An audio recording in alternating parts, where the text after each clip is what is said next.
I pledge allegiance to the flag of the United States of America and to the republic for which it stands, one nation, under God, indivisible, with liberty and justice for all. Good evening, everyone. Are there any public comments from the board? I would like to announce that the pancake breakfast is tomorrow morning from 8 to 11 for $2. It's a great deal. Everyone's smiling in this weather, too. Not so much in the winter. I also wanted to mention that Jamie, Bob, and I attended the memorial service on Sunday morning at the fire station, and it was really a beautiful service. It is so meaningful to remember the public safety officials who keep us all safe. Thank you very much for offering that to us.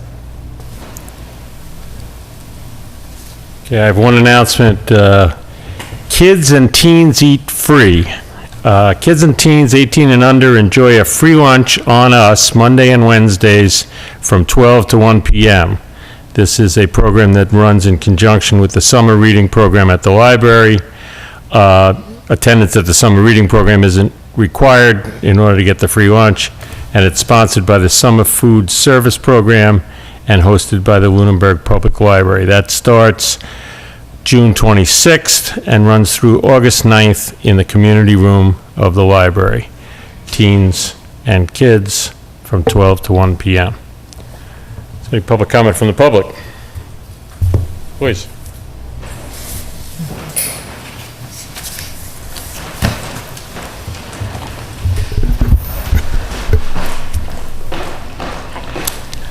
It's Katie Adams from Williams Drive, and I figured I'd pick the heat wave to make a public comment about the Lunenburg Town Beach at Lake Whalum.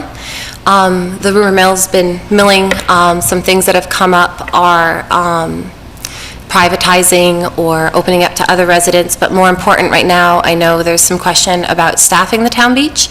So as a resident that uses it, I just wanted to give my input. It's really an unassuming place. It's an old beach house. It's, chain link fence. And I first went there because I was seeking swimming lessons for my children, and that was my only expectations, was swimming lessons. And really, it beat my expectations as being a place that's really far more than it appears to be. There's a real nice community environment there. It's a bit of like a playgroup where the kids are seeing their classmates. And if there is a family you don't know, you get to know them. The swimming lessons are very professional, very well run, and I think really the common denominator of why it's such a great place is because of Jen Nass. If you don't know her, she is the physical education teacher at the Lunenburg Primary School. She also has a dance school, and since I was a child, she has run the Lunenburg Town Beach. And for those of us who go there, I mean, she's not necessarily the reason we go there, but she's what makes it such a special place to be, even though it may not look like a special place to be. She's energetic, enthusiastic. I think she may have run it even before I was born, but I'd have to get the dates, and that says her energy level. You'd never know it. She's so kind, so caring and loving. She loves the children in our town, and all the lifeguards there have been incredible. And even though we have access to other places to swim, including at our own house, my kids ask to go there because it's not the lake itself, but it's a community environment you get to be a part of when you're there. In terms of making changes there, I would encourage community outreach, ask people who use it how they feel about it, and people who have used it in the past how they feel about how it's operated. I think what comes to my mind, being so satisfied with having used it for several years, is maybe don't fix what isn't broken. All right, thank you. Mr. Chairman, I just note that the Park Department is meeting this Thursday, the 15th at 7 p.m. And one of the agenda items is Town Beach summer hiring and policies and procedures discussion. So I'd encourage possibly for you to go to the Parks Department as well. Any other public comment? Yes, Mr. Alonso. Have to get used to this perspective.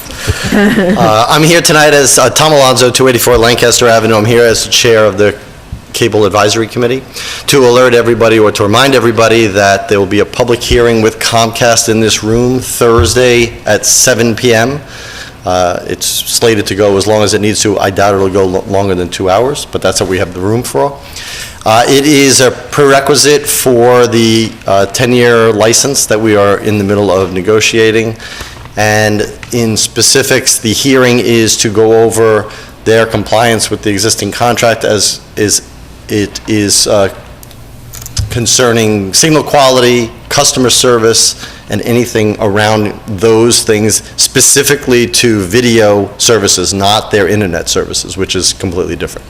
So we encourage everybody who has cable is a subscriber, if they want to, say something to Comcast about their service, about their customer support, whether pro or con, tell us as the advisory committee and Comcast here, who will be here in person, and also they'll be providing a stenographer for the record. We will also be recording this. PAC TV will be recording it, but it will not be broadcast live because we want people to come.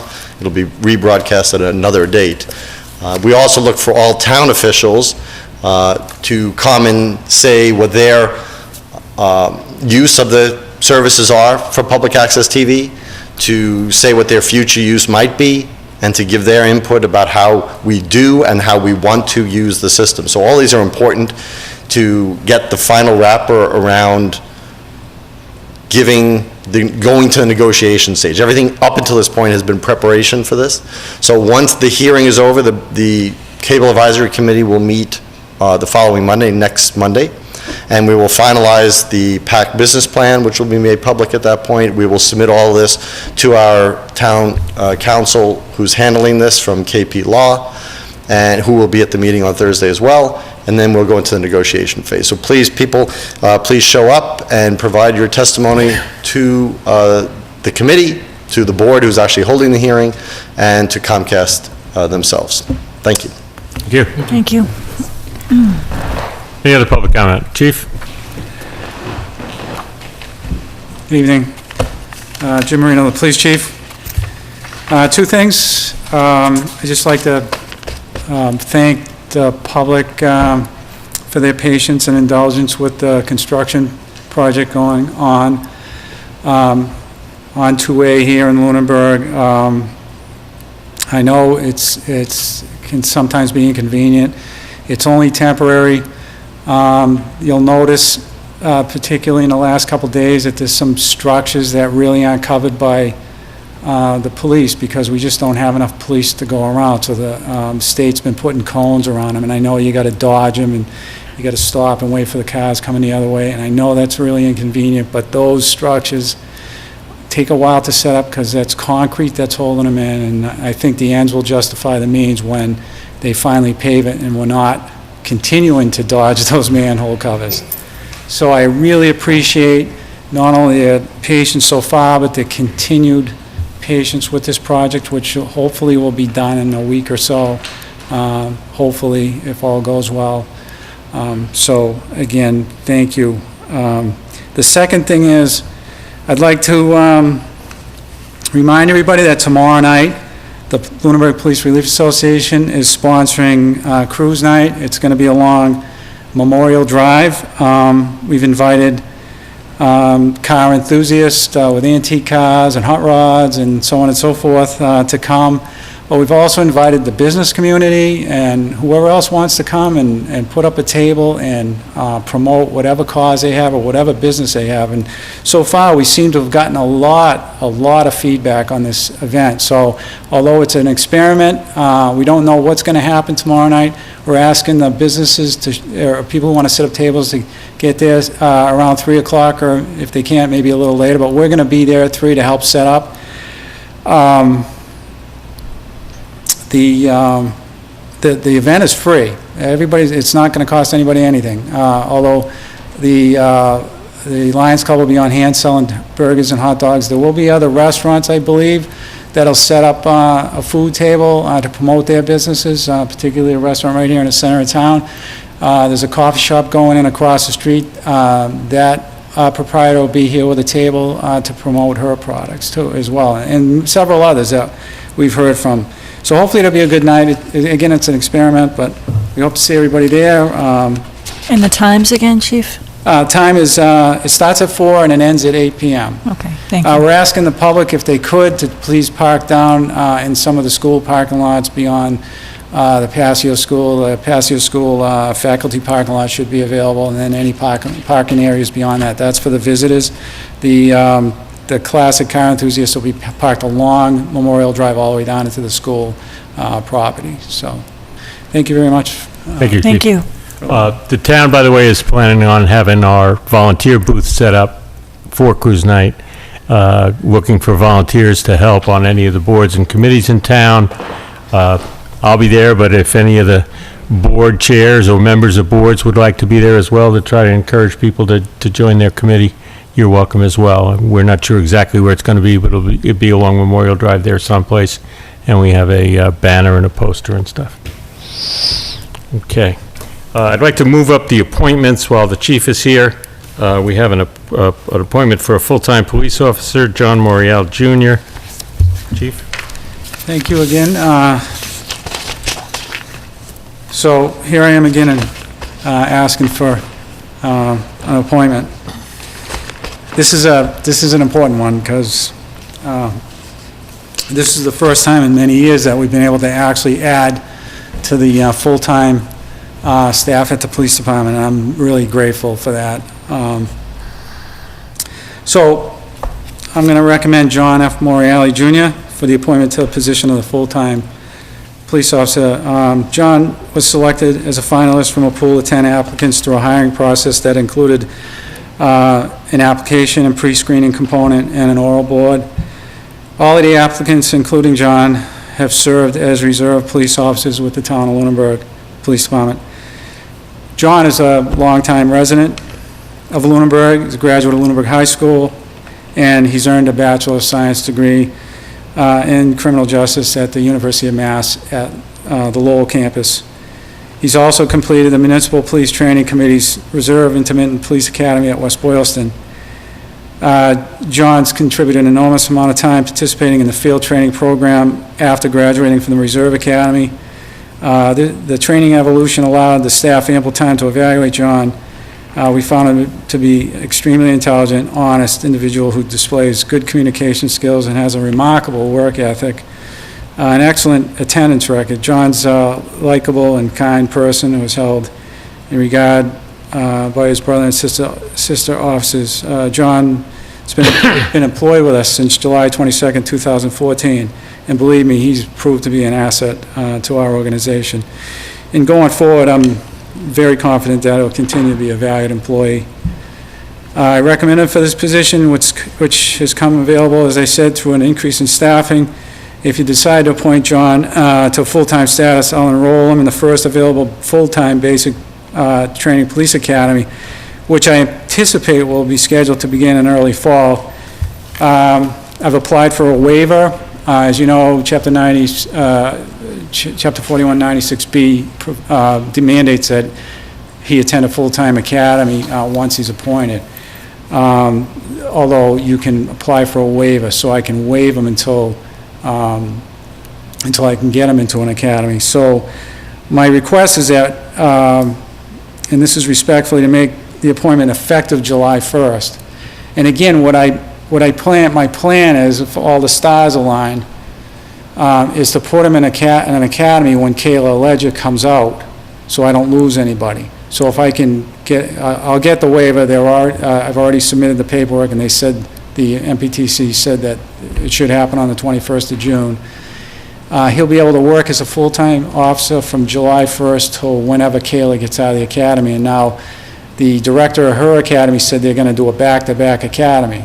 So we'll get a spot in that one. So hopefully she comes out, he goes in, and we don't lose anybody. That's if everything goes good. So we're praying for that. Again, you know, John's been with us for a couple of years. Great. I know his family, you know, my kids played Little League with John's younger brother, so I had a lot of time on as a fan of Little League to spend with his parents. Great people. You probably know his father because he acted as I think the acting was a building inspector, I believe, or good guy. So real confident about this appointment. I think he'll be here for a long time, Lunenburg guy, so, thanks. I'll make a motion, we appoint John Morelli Jr., position of full-time police officer effective July 1st, 2017. Second? Is there any discussion? All those in favor? Aye. Congratulations. Great. Congratulations.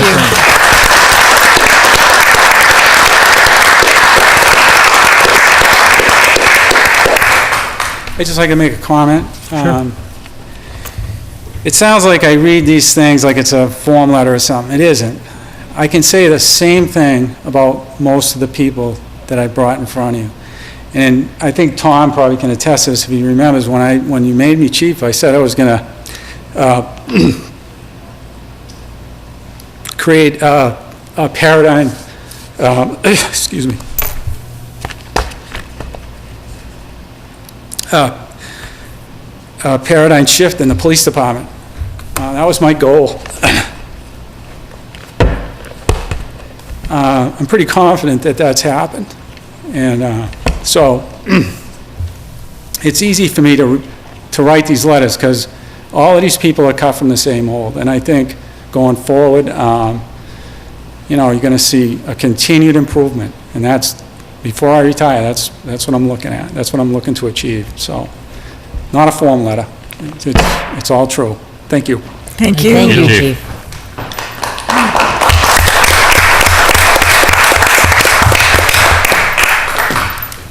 Okay. Our 7:05 appointment is with the Architectural Preservation District Commission, and I would invite them to convene their group. And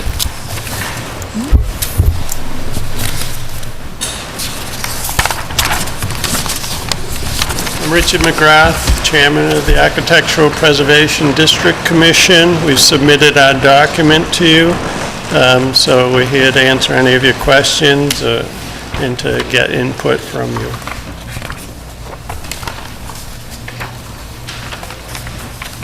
Mr. Chairman, I I want to commend the commission for the hard work they've done on this. I know they worked with Adam to gather information from other communities and work on that. I had the opportunity to review one of the earlier draft, and they've incorporated some of the recommended changes, some of them just typos. I think they've come a long way to get to the intent of the bylaw that the town was adopted in 2015. I think we've gone a long way. Two comments that they've heard me before. There's some wording in here as far as what they would like to see. They recognize that their jurisdiction doesn't cover some things because the bylaw actually eliminates some things from coverage here, but they do let the people know what is the best practice for historic building. So I appreciate that it's there. I just want to make it sure that and they've already heard me say this, that if that is not a requirement, some things like storm windows or shutters, things like that, are not required within the bylaw, but that goes with some of the flavor of what the houses are. The whole concept being that you don't want to destroy the integrity of the building. Paint colors not included in your regulations or the bylaws, because paint can be replaced in a historic building. So I thank them for the work and encourage them as they do their first project, whichever one it is. You'll end up learning what worked and didn't work, and that we expect that you'll probably have changes to the guidelines after that. Mr. Chairman, I want to echo Mr. Ebersol's comments. I think that you guys have done a fantastic job. I would echo his concerns, and that was one of the things that I had, is things like shutters and storm windows. I think the language is too strong, because instead of saying they should, it says they must. And if you don't have jurisdiction, I think that language is incorrect. So in some cases, I think that needs to be looked at.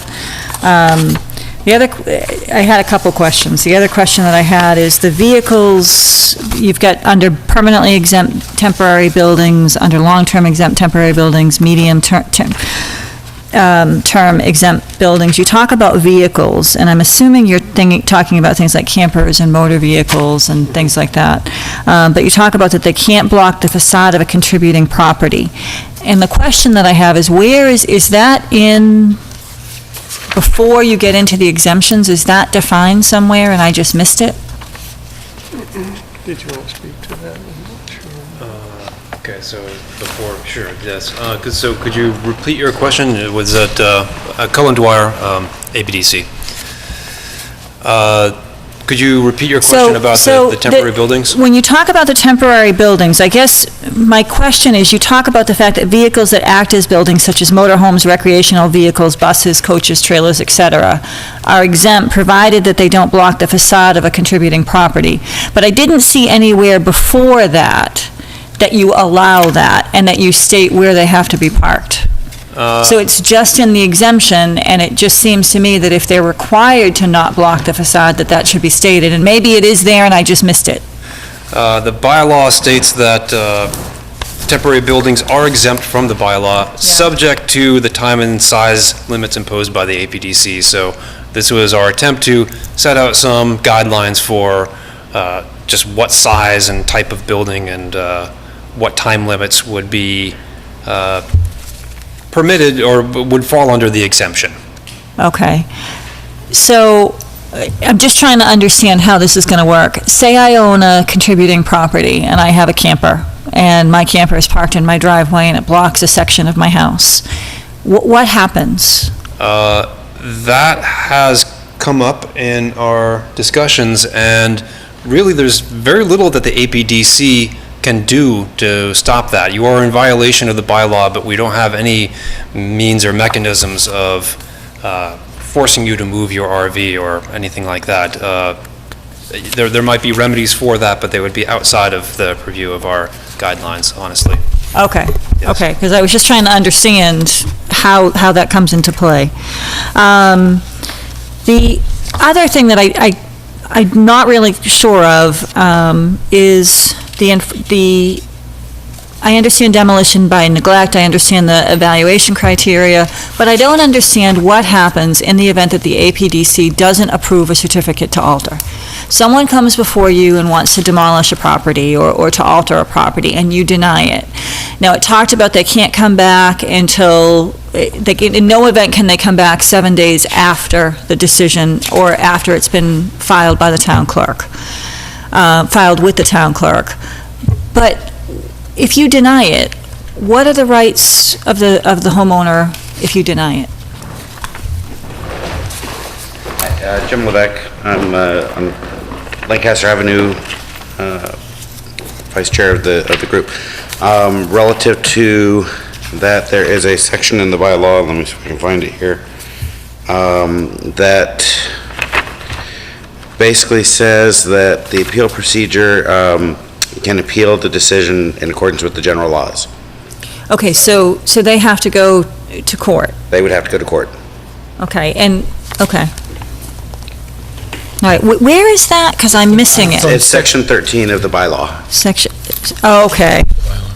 Okay. So that's my we, missing you know, as we crafted these guidelines and rules, we were limited by what we could do within the terms of the bylaw. Okay.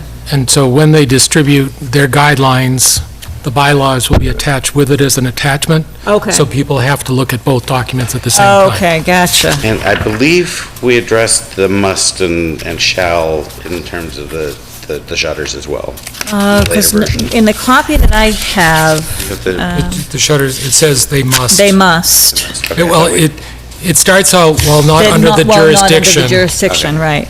It does say, in order to remain and maintain the historical nature, they must. So in some ways, the they must relates to in order to remain and maintain the historical nature. It's not the Right. in order to comply Okay. with this bylaw. So technically, this is correct. Okay. And the timeline for a hearing, and again, I might have missed it. You talk about the submission requirements and that they have to submit eight packets. Plan set consisting of more than 15 shall be submitted individually, must submit all information to the town clerk, and then you identify what has to be submitted, and then you go into the hearing procedure.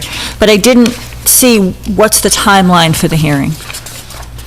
All the timeline, if you look at page 27, is all in this descriptive workflow. After we did a flow chart, we included the information in terms of, within 14 days in advance hearing and a maximum of 45 days. So slow tried to down for, include it. slow down for 1 second. So on the flow chart, application process flow chart, On the next page is where we started, we expanded the description of what description of flow was. workflow, And that's where okay. we put the timelines in accordance to what was in the bylaws. All right, the APDC will review your application and any supporting documentation during the regularly scheduled meetings. But I guess my, They have a 45-day from, that's the alternate. okay, so it's number 2? Number A public, number, Request for amendment, that's the review. And then 6. okay, and then number 6, I, So again, the okay. 45 days is sort of the maximum. That's the maximum, okay. Okay, so within 45 days, if someone submits an application within 45 days, there will be a hearing, perhaps sooner, but in no event later than 45 Correct. days. Okay, okay.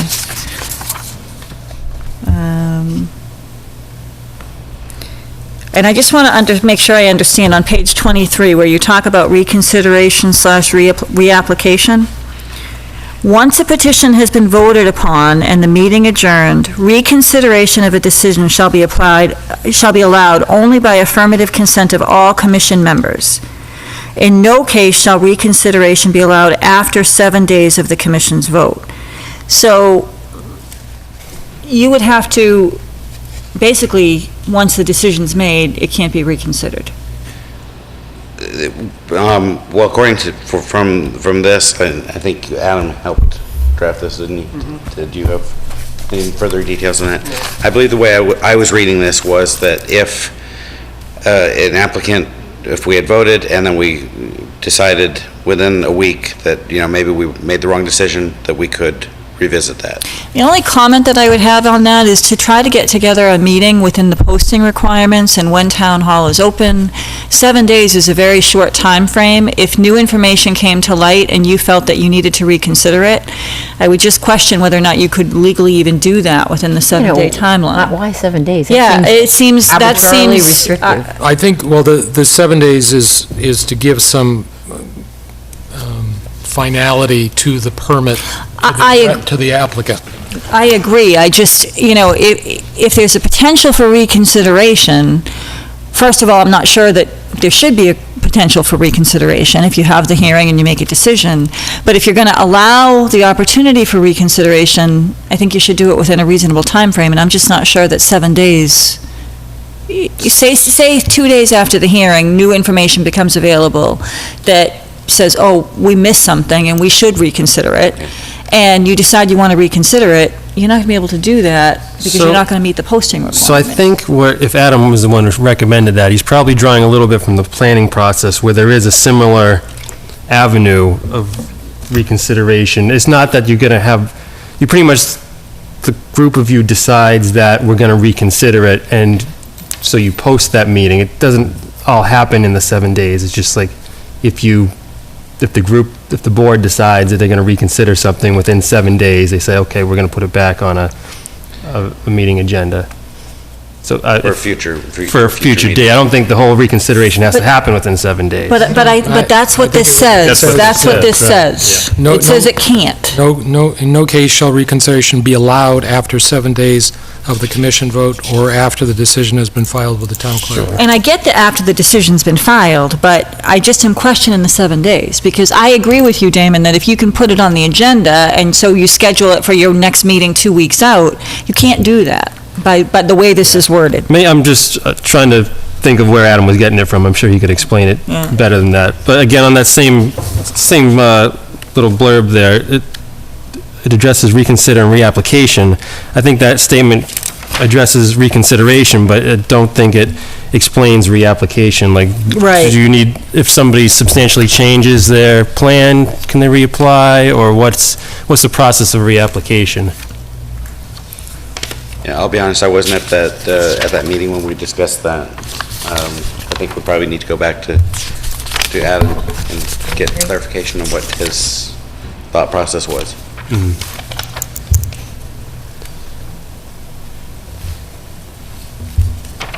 Do you think it's something that's a killer now or a future revision to these proposed regulations? Well, Could we live with this for now, and then they could, go back to Adam?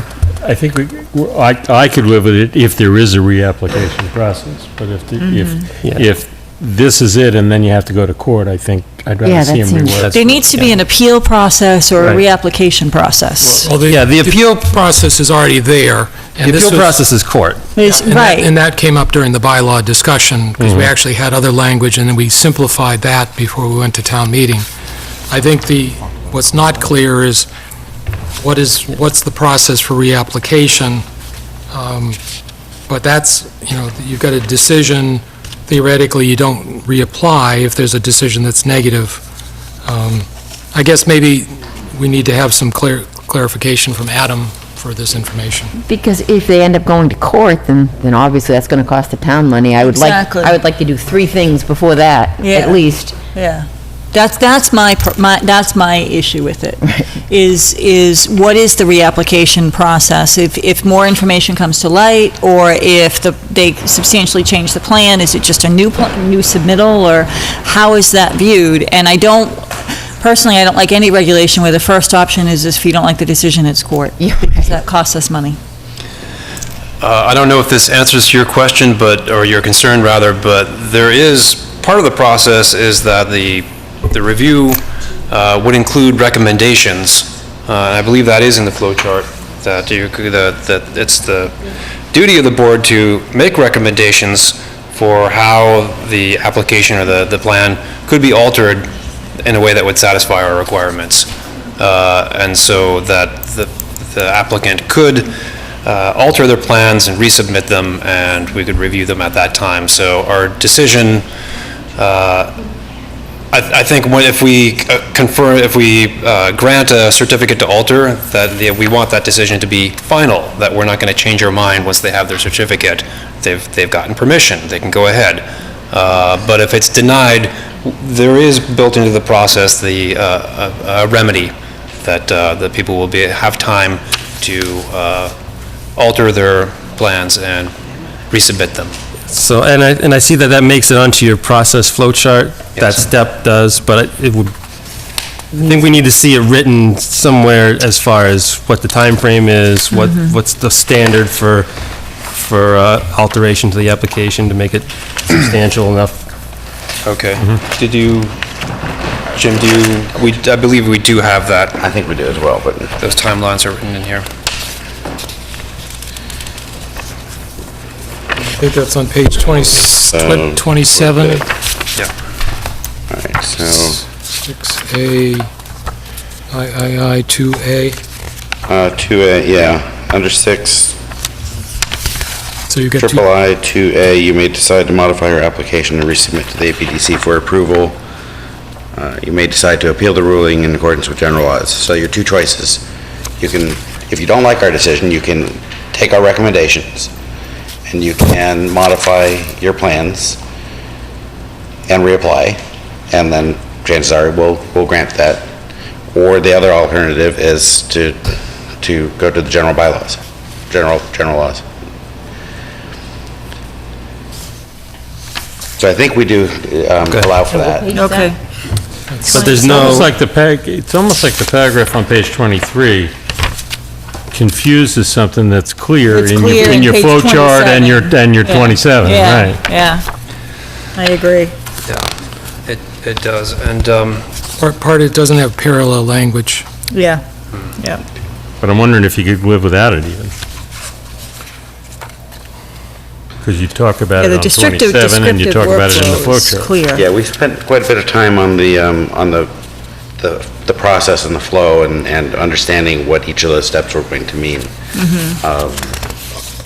I think the reconsideration, reapplication is separate in some ways as far as modifying your application, because if they turned it down, 7 days go by, or even 2 days go by. Then it can't be considered.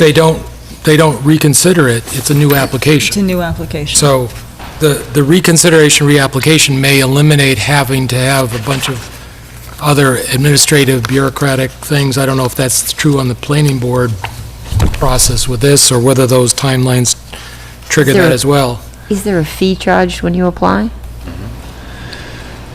I think There there is, is. yes. yeah. Yes. So how much is it? Oh, I don't remember. Trying to think. Was it 25 for the initial fee? Administrative fee. Initial filing fee should be $25, it's on page 20, which accompanies all submissions, and then we've determined that if a binding review is required, there's additional administrative costs, like notices in the newspaper, multiple copies of the documentation for the public and for the commission. We added an additional $125 to cover those costs. Not all will be forced to go through a binding review. So if you reapply, it's just another 25 bucks. I think I if, would say if it's in the same application, then there probably would not be a reapplication fee. yeah, there wouldn't, you Oh, wouldn't have okay. to submit a whole fresh application, you would just have to alter your plans. You would still be in the application process, is my So, understanding. I mean- thought you said you did have to start a new application if 7 days went by. And After the 7 after a days, negative yeah. determination and 7 days go by, that's right, yes. Yeah. So then you do, it is another 25 bucks. if yes. you reapply. That would be a whole new Yes. application Yeah, if right. you Okay. were simply denied and you didn't, Modify. and you weren't, yeah. Yeah, didn't, if you modify your modified, plans, there's no yeah. additional cost. If you Yeah. reapply at a later date, Yes. with the modification. If you don't agree with the modifications you're looking for. Right, if you guys make recommendations and those aren't the ones that they want to implement, and then they go back, and they've got the denial, then they go back and say, okay, well, wait a minute, let's just change the whole project and do this, then it would be a Right. reapplication.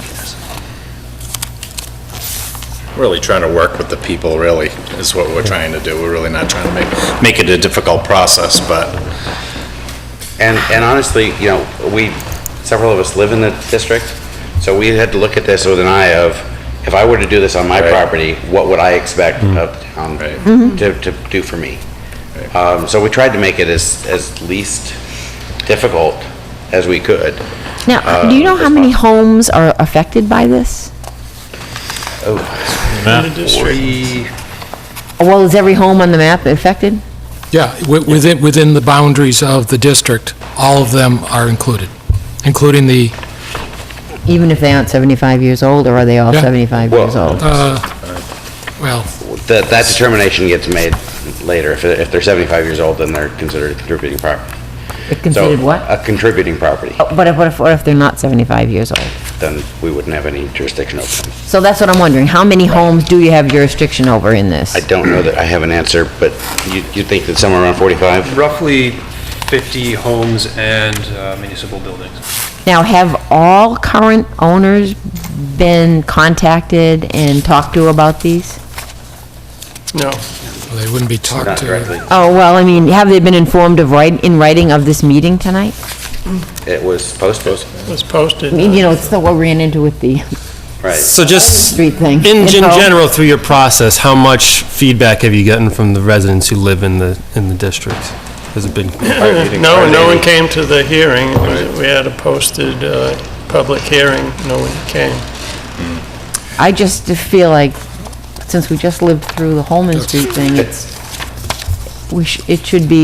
there should be more of an effort made to contact the people that are going to be affected by Directly this, affected. because I think there are pretty arduous, I wouldn't want to live in one of these houses looking We at we the spoke, requirements. we suggested that, but there was no money we don't have a budget, so there was no money to send out a mailing or contact people, and we're volunteers, we're not being paid. So I think So that's a problem. yeah, I think that since this is now before the Board of Selectmen, that we should have letters sent out to the properties saying that this material is available on the website and at the town clerk's office and the public library. I don't think we should be mailing out the entire thing, because that'd be No, pretty I don't expensive either. on that. But anybody who's in a historic district these are actually not owners. I've lived in 2 other historic districts who, down to the point of the color of the paint. Right. And the hearing and the materials just don't use anything in the backyard on the entire structure. So this is part of the discussion of what went on at town meeting when we had the big discussion about what was going to be in the bylaw versus what was going to be in the zoning and what was going to be in the regulations. And I think that we have I'll use the term pro-development of the zoning and the pro-preservation within the bylaw and the regulations implement the bylaw. So it really is saying, we want the town to look like the town does, so. But I agree that we need to notify the property owners, and I agree, it's not in your budget. Yeah. But I would recommend that we send a letter to the, I wouldn't say it's a criticism of you guys. It's No. just a problem that we've been realizing, being critical of ourselves and the town government, that we need to do better to notify people of things like this. Yeah, it was a good idea. We discussed it, and we thought it was a good idea, but we had no means. Now, if this all gets passed, can you purchase a home in the district that is ruled by these regulations and not know it? Or is it in the deed? not in the deed. It's the town, the same thing as zoning. You have to go to town hall to find out what your property is subject to. What, I don't know if on our zoning, on our assessor's maps, whether there's a layer, well, there's a zoning layer, so this would be listed as A zoning, a layer. the architectural I preservation. believe it is. Carrie used some historic commission money way back when, I think, to apply to do that. I'm pretty sure that it's on the GIS. And I know the house on the corner of Oak and Highland, the prospective owners contacted the APDC as far as what might be going on in their property before they bought it. So if people do their due diligence at Town Hall and the town website, they will find that their property is subject to this, but it doesn't go on the deed. There will be information on the website that lets them know? I mean, if people aren't savvy, you know, I do. You'd have to go to the assessor's website and go to the layers of the map. You can find out the different layers of what it's zoned as and That other things sounds like that. awfully complicated. But anytime you're buying a home, and there is some buyer responsibility Yes, to see yeah. to see what the zoning is and to see what's allowed in your home. And, I mean, it's really on the buyer to determine what they can and can't do with the property. I mean, we can make it as easy as we can to find the information, but other than that, I mean, it's really up to the buyer, I think. So I would recommend that we postpone approval of this for,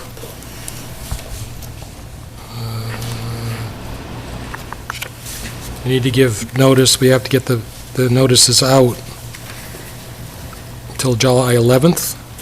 June 20th is too soon.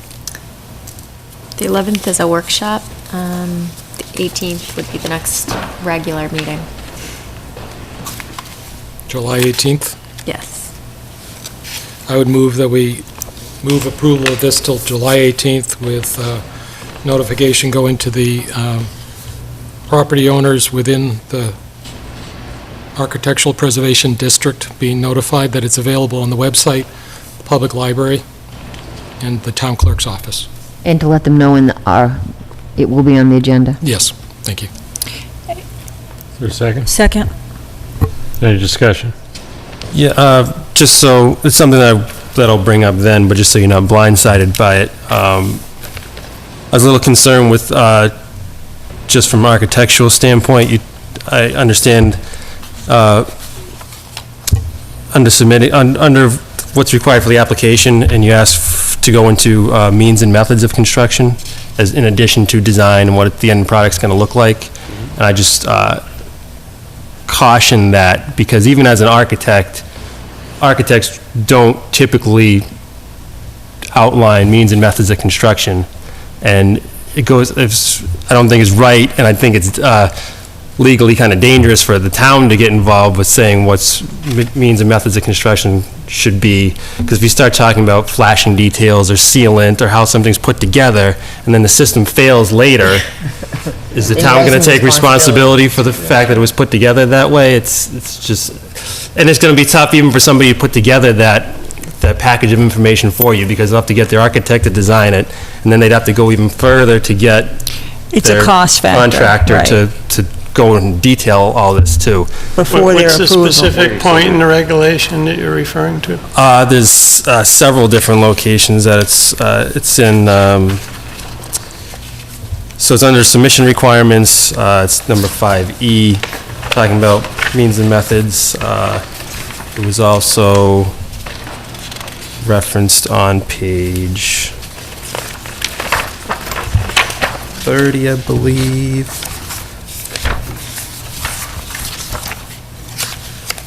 It was in the actual application form work, and it was also earlier in the document, page 7, when you're talking about the meaning of historic value, one of the headlines is authenticity of materials and methods of construction. Yes. So it was touched on a couple of different times, and it seemed there's going to be an important feature to the review process, and I really would caution including that in the review process, just from a logistics standpoint and from a legal standpoint. And the other thing would be is that if you actually have an example where you want that, so for instance, if you have a barn that has the, not tongue and groove, but the post and beam with the pins, whether that should be maintained as a method to maintain it versus building a new one. And the other question I would ask Adam would be, was this taken from a building application where methods are there because you're building something, but I don't know. So if there's some reason why you need to do it, you want to be more clear in saying, here's when we want to do it, otherwise it's not required. Do you think listing examples would help clarify? Because the means of construction, I think, is part of, it was listed in the beginning because that's part of what gives a building historic value, is the way it was put together. For example, some beams are cut with a circular saw, but some were cut with old up and down saws that they had used in the old mills along the Mulpus. And if the beam was cut that way, it would leave marks, and that would be something that the way that the beam was prepared was part of its antique value. It's part of its historic value, and we would want to preserve that. So that would be part of our consideration. That we found that these beams they looked like they were cut probably before 1830, and so that makes them very valuable to this building. We want to preserve that. But our intent is not to dictate, it's to advise. So the language that we were putting in here was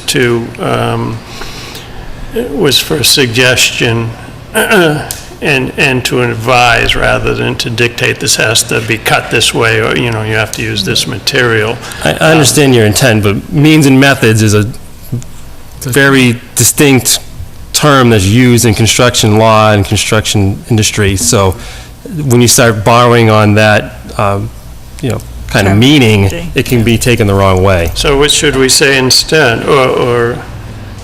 Well, I get, even when in your submission requirements, when you spell it out, and that's page 21, 5E, you say, you're looking for information on use of joinery, fasteners, sealants, and adhesives. I mean, I don't think the members of the APDC are really qualified to review what fasteners or joinery, which is going to have to spec by a structural engineer. Sealants, I really don't think you should be want to take responsibility. I mean, whether you know about them or not, I don't think the town wants to take responsibility for how people seal their building. It just opens up a whole and again, with the fasteners, as a structural issue, you really don't want to take responsibility for any structural implications or problems that could come down the road. Did this come out of New Ipswich? Was Maybe that this- our? No, that came out of Adam. Yes, plans, I would stop at plans, because the architect will prepare your plans and elevations and all that, and then they hand it off to your contractor, who is going to determine the means and methods of construction. And if you have concerns about, I would think during your review process, if you say, okay, well, what kind of beams are they, or could you use this? I think rather than getting into requiring the means and methods, as Damon's pointed out, is maybe during the hearing process, you can always ask for more information if needed, but rather than taking responsibility for telling them what they need to do. That's the Well- only problem with taking several different communities and putting it together, and because some different communities may have more strict standards, and they may be restricting the interior of a property as well as, whereas ours doesn't. I think our only out here is the word may. In terms of it may be relevant. But yeah. The only thing I'd say, though, on just generally on that, is that I was dealing with a historic commission once when it was an individual member's opinion of how something should be done. And then it was, okay, if it's in the law and it's a requirement and it's always been done that way, then okay, I will do it. But if it's your opinion because you don't like Trex on the deck in the back of the house that isn't seen by the street, I've got a problem with that, because it's a house built in the 1970s, and Trex is okay because you're going to be keeping things protected. So whenever you do may, we've had many discussions about zoning, may and shall. Well, if it's may, then I don't have to worry about it. Well, then why is it there at the first place? As opposed to putting in a section where you have best practices, say, best historical things, other things like that, as opposed to a regulation that says you shall, because that's the intent of a regulation. If it's a discretion, we want to talk to the person, that's something different, but you don't want to have a hearing where the person before, you didn't do it, and this one you think you should, and that's the goal of having as much clarity as possible. Good. Our guidelines are admittedly short on specifics of what you shall and shall not do. I think it's fairly clear at the outset, though, that you may not lessen the historic value of a property, of a contributing property. And so we try to give a lot of guidelines about the things that contribute to historic value and things that might detract from it. And that is why we included things like shutter, even though they're outside of the purview of the bylaw. They could influence the overall historic value of a property. And if somebody needed to take out historical windows, say, and replace them with vinyl windows, that would decrease the overall value of the property. But maybe there's other things they could do that would increase it and that would make it acceptable to us. But I think if you don't have jurisdiction over something, it doesn't belong in the regulations. If you can't affect whether they have shutters or not, then it doesn't belong there. I think we can affect whether they have shutters or not, even though it's strictly, if you just want to replace the shutters, then we have no jurisdiction. But if you are applying for a permit, then we might need to talk about shutters. I would disagree, because I think the bylaw specifically excludes shutters. It does. So exemptions, installation, removal, or replacement of gutters, downspouts, window shutters, or door shutters. So you actually can't tell them that they can't take it off. No, we can't. No, you're right. So then it doesn't belong there. Well, I think, to Richard's point, we tried to be educational. Well, then you could have a section. Of recommendations Recommendations. versus within the regulations. You can't make a rule you can't enforce. I mean, I think you can have them in the regulations as recommended, if you take that paragraph as a full paragraph, section about shutters and windows and other things, and doors and other things like that, and have them in a way that doesn't look like A requirement. a requirement. Right. And then have the ones that are clear requirements, then you're going to get compliance, and the other section is going to be, we really recommend that you do this, but it doesn't mean that we're going to say no. Right, a recommendation section. Right. Because it's very clear to you guys, because you wrote this, what you meant. But a couple years down the road, when it's not you guys on the board, someone's going to pick up this document and say, oh, I'm enforcing all these things, and they could deny somebody because they didn't meet all the mays. And the town will get eaten up in court if you denied somebody because they didn't do a may. Yeah. I'd actually like to withdraw my motion for moving it. I mean, unless you think you can make some changes with a reasonable amount of time of notice for July 18th. I don't know where the process is to have another hearing or to address some of the concerns of the board. Okay, Well, I think we need to have another meeting on it at some point, Right. and I think the public should be at it. So whether we do it, But the. May I suggest, though, that maybe what we want to do is say, you've heard some input here. When you feel you're ready to bring it back, give us enough time to have notice go out and have public here for the next time we do it. Yep. And if you can do that by the 18th, that's the earliest we can do it. If not, we'll do it as soon as you're ready. But we need a couple weeks to send out the notices. We want to get the notice out, and a document has to be on, that would be the final version that people will be Exactly. looking at. So- Exactly.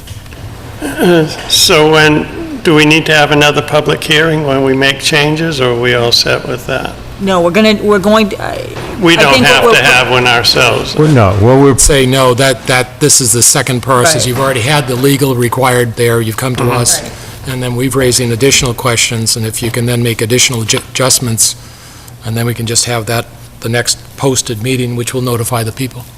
All right. So can you give us a document with all of these points that you want us to address? So, Damon, you're going to do your thing, and Yeah, I can send him a markup of what my concerns were. I'll, what you do? I think you- We I think you- we can all yeah, individually yeah. send Yeah, them that to would you. be good. The other question that I had that I didn't mention is there's a requirement to notify everyone within 300 feet. And I just was surprised by that. I know that's required by zoning, but it's not for conservation or for, then it's 100 feet. So what was I don't know how big the APD is, but is 300 feet a reasonable? And that, you're driving by the houses, I mean, the theory being, Main Street's, how many? Okay, Well, so I mean- if we think 300 feet's reasonable, some boards are 100 feet and zoning is 300. I think I'm there's. sure it was dragged from zoning, or Yeah. planning and zoning, which kind of affects a larger area because of traffic that's generated. Okay. This isn't going to generate traffic. I could see an argument for the 100 feet because it's really It's your just direct your abutter. neighbors, it's just your neighbors. I mean, it's not. It's really, it's really, it's- district, No, more than yeah, the person on either side of you is affected. It's the district. Okay. It's almost the whole district, that's the point of this. All right, so we'll stick 300 feet. It's the facade that can be seen from the road. Right, right. Okay. So it affects more than the person on either side of you. Okay, we'll get you information. All right, good. Thank you. Thank you Great, very thank you much. very much, and we really appreciate the hard work you've put into this. Absolutely. Thanks. So officially, that motion was withdrawn, so we don't have any vote on it. Yep. Okay, our 7:30 appointment is for the A.J. Robbins Memorial Foundation, request to waive middle high school field house permits. And I understand Ms. Iannucci is here tonight. Hi. Hi.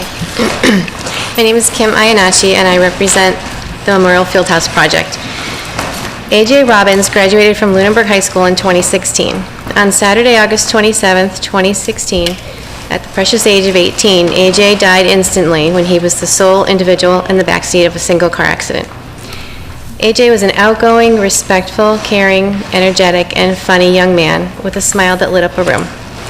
He loved his family and his friends. We refuse to let the tragedy end, and we want to promote a sense of together we are stronger. We have established the A.J. Robbins Memorial Foundation as a 501c3 managed by the Community Foundation of North Central Mass. The foundation will honor the memory of A.J. Robbins by bringing community and school together to create a facility for all students, which will further enhance the student academic experience, bring pride, love, and spirit to the Lunenburg community, and provide a teaching message to all. The construction of the field house has been closely coordinated with the superintendent and school committee and has received final approval. We recently applied for and received a building permit from the town. There are 5 main purposes of the project. The first is to create a teaching message to replace sadness and tragedy. The words "life choices have consequences, be wise and help each other" will be predominantly displayed on the front of the field house. The second purpose is to honor the memory of A.J. We will call the field house the A.J. Robbins Memorial Field House. 3, create a wall of remembrance for all past and future individuals. The left external wall, which faces the current memorial area just inside the Kevin Sochik Gate, will contain a wall of remembrance under control of the school for past and future names to memorialize. Number 4, rally the community together to build a sense of unity and love. We have received in-kind labor, materials, and cash donations, and people wanting to be a part of this special project. And number 5, to enhance student experience for all, the athletes, activity, club, social, and learning groups, as the facility will be available to all student groups, clubs, and teams. We have a wonderful community project occurring on town property at the high school. We are a 501c3, and we are asking the town of Lunenburg to waive the permit fee. I would make a motion to waive the building permit fee for the A.J. Robbins Memorial Foundation. Second. Any discussion? So the only question I have, I support the motion, is consistency with other town building that we've waived. Has there been any other properties we've done this before? None that I know of, but from my limited experience. I don't know. Does anyone remember we've had any others? So, okay. Do we know what the building fee is? I do not, but this would not include the electrical and plumbing, and Dan and Nucci's are aware of So that. just the building permit? Just the building permit. And is there a cost to the town? Just for No. No. foregoing the Foregoing income, it's the not a income. cost. No, it's not a cost. All those in favor? Aye. Okay. Thank you. Good luck. Thanks.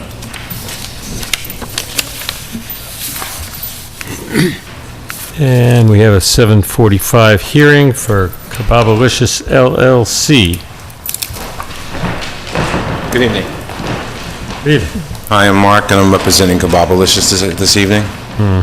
And I'm just letting you guys know that we sent over the documents that are needed to the town for workman's comp, and Lunenburg was notified.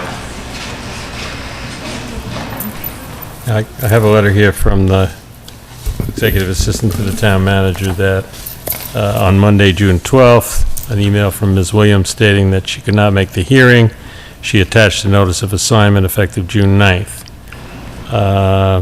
Then, since I did not see workers' comp listed on it, I contacted the insurance agent. He explained Kebabalicious policy has been placed into a pool of voluntary insurance companies listed by the state. The policy must be paid 100% in full due to a low insurance score, which is based either on low payroll or poor premium payment record. The agency that opts to carry the policy then has 30 days to issue the certificate. The policy is now in effect, but the business was not covered for workers' comp from April 28th to June 9th, 2017. And I think what we're talking about here is the common vic license.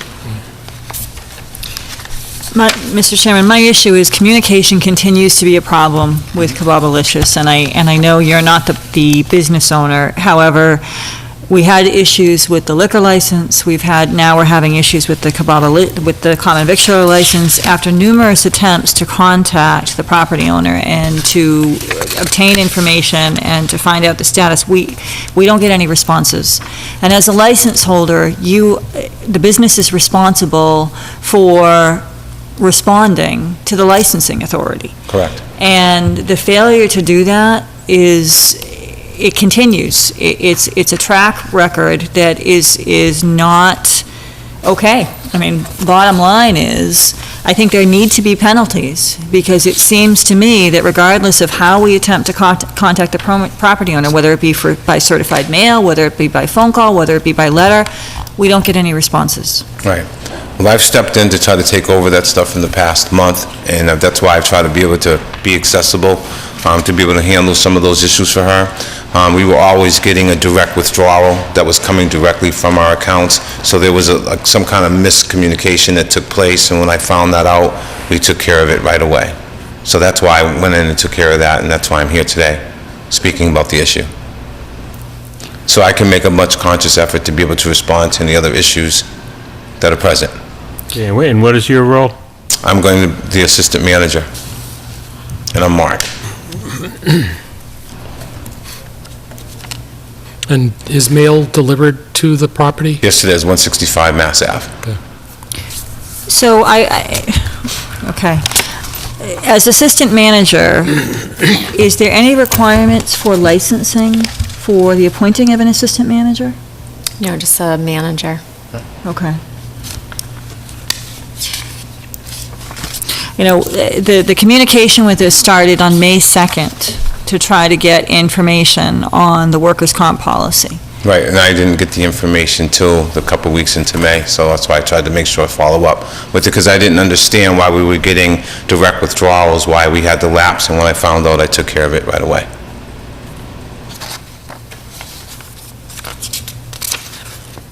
Okay, I guess I need to understand that a little bit better. When you say you took care of it right away, we have a communication on May 31st stating that the insurance policy that we thought that you had, we have a communication from the company saying that they don't carry workers' comp. Is that the same company that is now covering workers' comp, or have you gone to another company? The company's safety, I think this is the premium that's going through now, so I went to the agent that we dealt with, and he put the motion in to get the workman's comp, and I think they needed to get something from the payroll company that was needed to cover certain things, and that got sent over to them, and then they issued the policy. And then they also told me that they spoke to Lunenburg, I think it was yesterday, in reference to... So is Halsted Flanagan Agencies carrying the workers' comp? They're the agency, but they're not the... Okay, so they put you in touch with a company? Well, they actually implemented the policy. Okay. Yeah.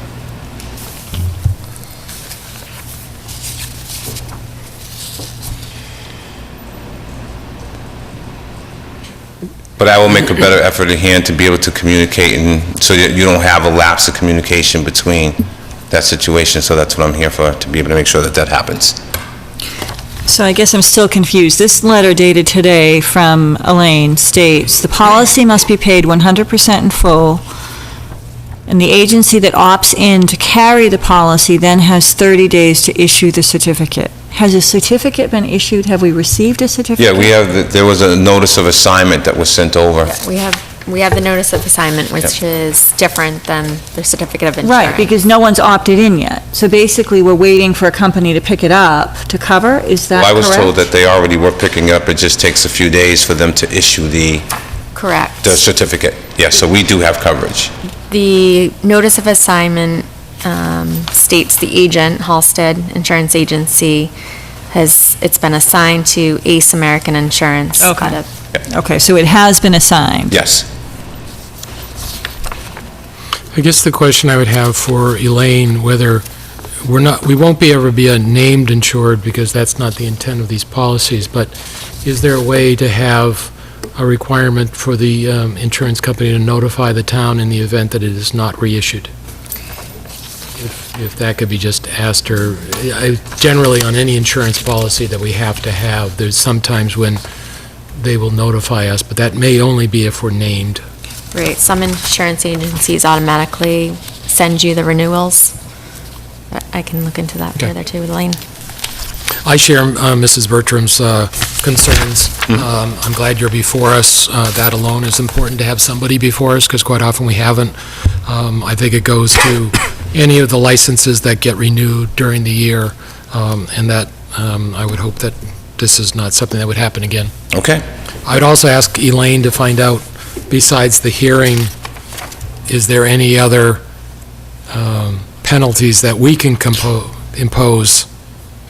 That's what I was just going to ask, because I'm looking at this letter, and it's, the original contact was May 2nd, then again on May 10th, then again on May 11th, and then again on May 15th, and then June 5th, and then June, that takes time. It takes the time of our staff. It's a cost to us as a community, and I would like to impose some type of penalty, and I'm not sure what our jurisdiction is. But I feel that, if this was the first time, maybe I would not be as upset, but this is not the first time. Okay. This has been numerous times with this business. Well, I'm here to be able to handle that, and that's why I stepped in, to be able to take an active role so this type of stuff would not happen. And when did you take that active role? I took that active role on the 20th of May. Okay, well, then I would ask, why, have you been in communication with Elaine? Because the letter No, I that have went not. out- I've only met Elaine on one occasion. Okay. But I was trying to make sure there was some other things that I was taking care of, and then I was also out of town for a little bit. Okay. So I wanted to be able to come back in, make sure that we had coverage, everything was met. Elaine got... But my problem with that is Yes. if you took an active role on May 20th, Yep. why did it take from May 20th to tonight for you to come in and talk with us? Because obviously this was an ongoing issue, and our staff had to take it upon herself to contact your insurance When did agent. you get the, I thought that was sent, the notice of assignment was sent. When was that sent over to Elaine? Because I think that was issued. Yesterday. Yes. But Oh, I see. my issue is that if you took on an active role on May 20th, here it is June 13th. Yep. And as of yesterday, we still hadn't heard anything, and you still didn't have insurance.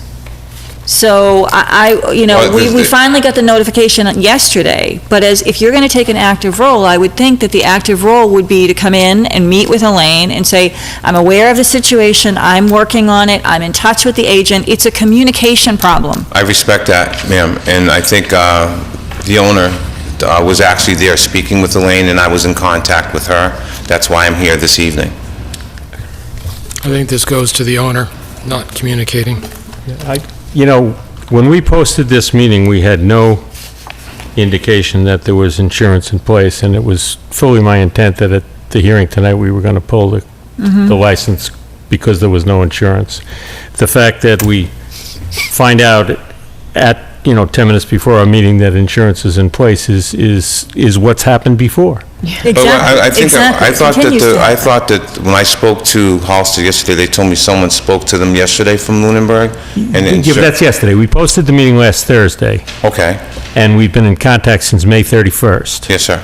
And the meeting was posted to have a hearing because there was no workers' comp insurance in place. May 2nd. We've been in contact since May 2nd. Okay. Okay. But the point is, the hearing was about you don't have workers' comp insurance, and therefore your common vic license is in jeopardy. And then today, we find out that, okay, we have insurance in place, but it's today. And I think that's what my fellow selectmen are reacting to, and I feel the same way. Okay.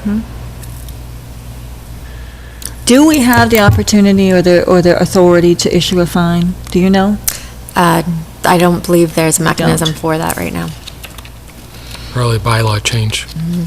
I will, I don't know that we can take action at this point, but I will tell you that this is going to be an issue at renewal. And failure to communicate in an effective and professional manner moving forward will lead me to not renew your license. Okay.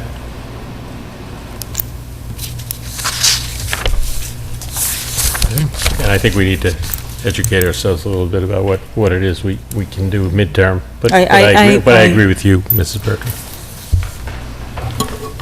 And I would encourage you that when you receive a communication, instead of working on it, communicate with us at the time that you're working on it. Because the lack of communication is resulting in time and effort by our staff, which is not appropriate, and it should not be costing the taxpayers money to enforce your to follow up on your license. It's your responsibility. Okay, Mrs. Burtman? Can I get your last name? Williams. Williams. Yep. Thank you. All right. So, all set? Yeah. Okay, thank you. Okay, first item of current business is the town manager and board of selectmen annual appointments and reappointments. I'm going to ask the town manager to work us through that. Okay. In your packet, there's two sets. There's one labeled fiscal 18 annual appointments.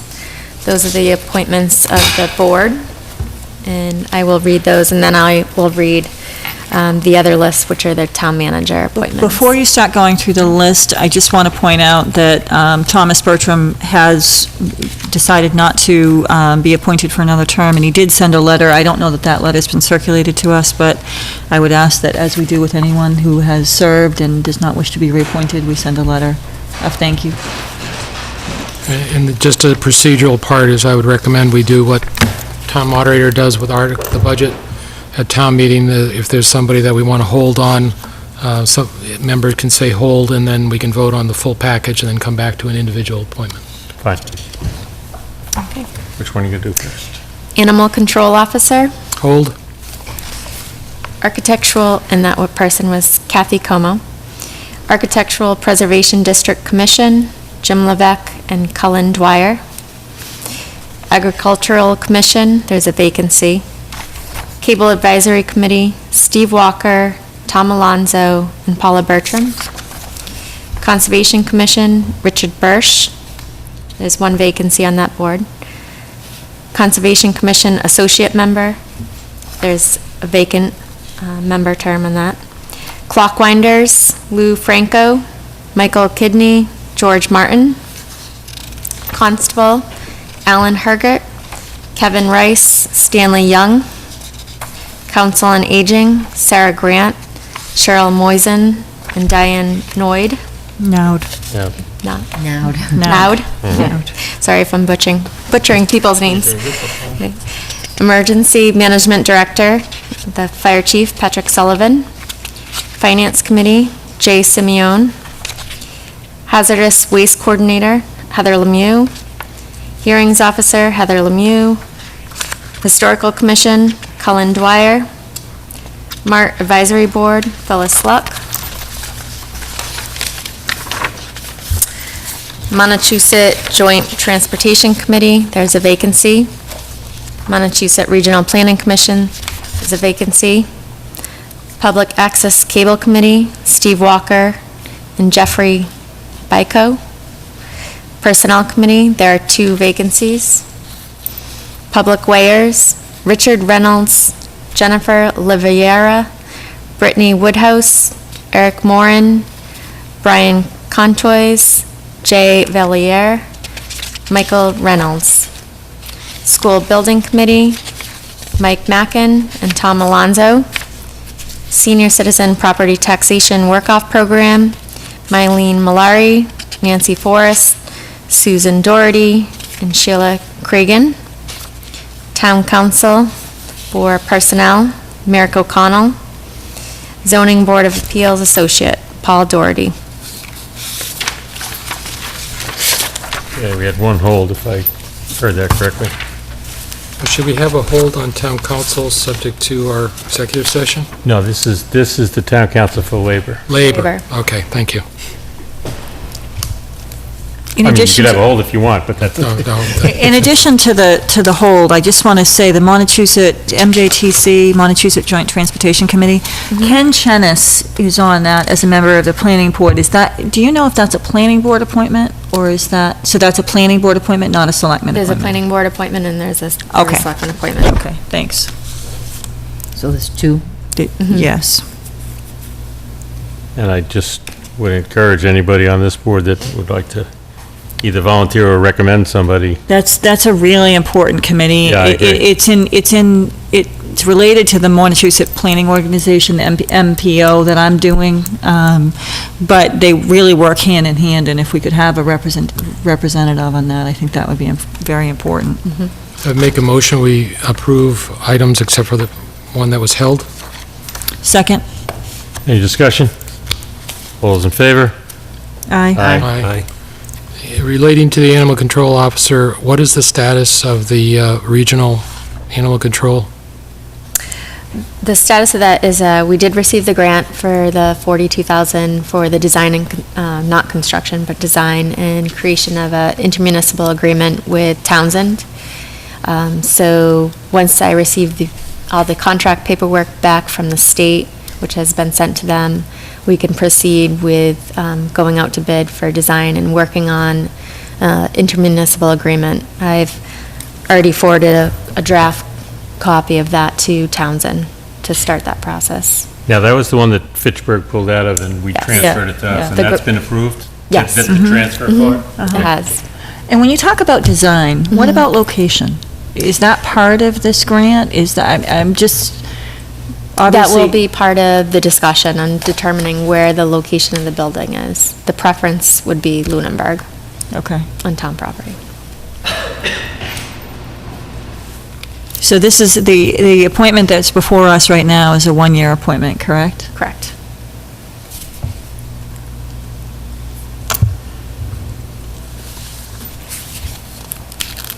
Understanding that there'll be a certain amount of time before this regional animal control process gets processed through, is there any motion.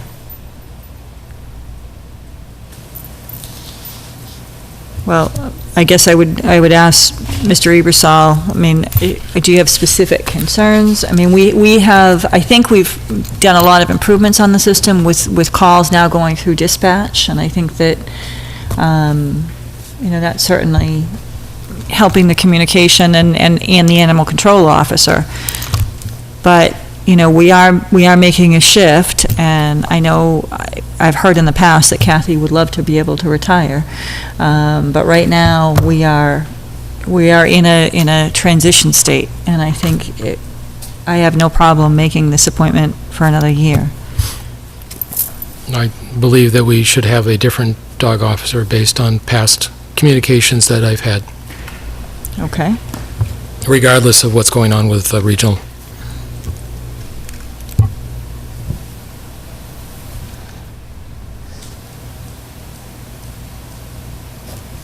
But are there any other prospects? I mean, do Well, if have we any don't, other if we don't options? advertise it that it's available, you're not going to have any other prospects. There have been people who have expressed interest over at least the past year and a half, but nothing's come of it. Okay, when you say they've expressed interest, have they submitted talent bank forms? No, because this position hasn't been listed as an open position. And it's not a volunteer position, it's not. It's a paid position, right. We would have to actively seek out people if we wanted to fill this position. But we would also have to seek out a kennel, if I understand correctly, because... Or the property, it could be sought out with somebody who has a kennel, similar to the current person, or we could use a kennel somewhere else as a secondary. What I'm saying is, nothing's been done on this for the 4 years I've been on the board, other than discussion about it. We've transferred it to the police department, I understand that part, but I'm still concerned with the process. I would say that I think a plan will be developed, obviously, in this area because we have this grant, and we will be finalizing a location for the kennel, which currently we do not have a town kennel on town property. That would be an expense to the town if we did take this on right away. So I would hope you take that under consideration. We don't have any funds appropriated for that. So if we were to advertise this as if it were a vacancy before we had a kennel, what you're saying is that we'd be looking for somebody that would be able to either house animals or use an outsourced Pay a private kennel. and that would add to our budget, and it's unappropriated. So we already have a process by which the current animal control officer has submitted for funds for these kennels, and that was a special town meeting transfer for the expenditure. So this is not something that's not contemplated. Maybe it's not budgeted, but that's the problem with budgeting, not with what's owed. If we pick up a dog or an animal and we house it, we are responsible to pay the animal control officer. Whether the animal control officer submits a bill for it is a different question. We still have a liability to pay the care and feeding of that animal. And we just paid $10,000, $20,000, $10,000 at the special town meeting for that. So the fact that it's an expense is something the town has a liability, whether the current one is charging it or not. I would caution against just advertising it as a vacancy. If you feel we need to have a conversation or you have specific concerns, I think this maybe needs to be an agenda item and give the current animal control officer an opportunity to come in and have a discussion. But I certainly would not be comfortable myself advertising it as a vacancy without having a conversation and identifying what the specific concerns are, going over the financial components and financial concerns. And if you feel strongly about it, I'm certainly not adverse to doing that and adding it to an agenda. We certainly can. We did it before and nothing happened, and I don't expect that anything's going to be changed again. So. I would agree with Mrs. Bertram, though. I wouldn't want to just take an arbitrary decision on that. I think we should, in fact, discuss it again and obviously bring it to a more satisfactory conclusion to you.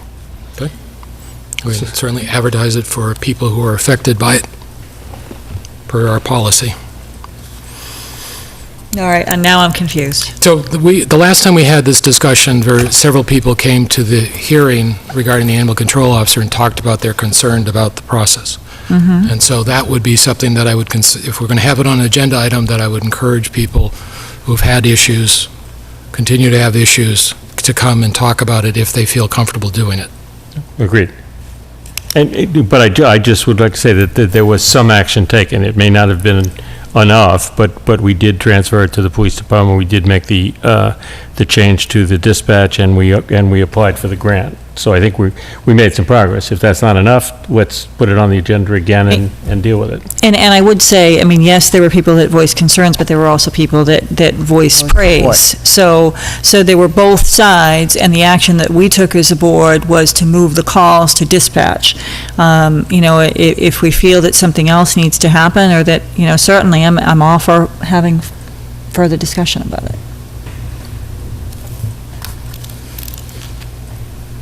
So in the meantime, when is this appointment up currently? June 30th.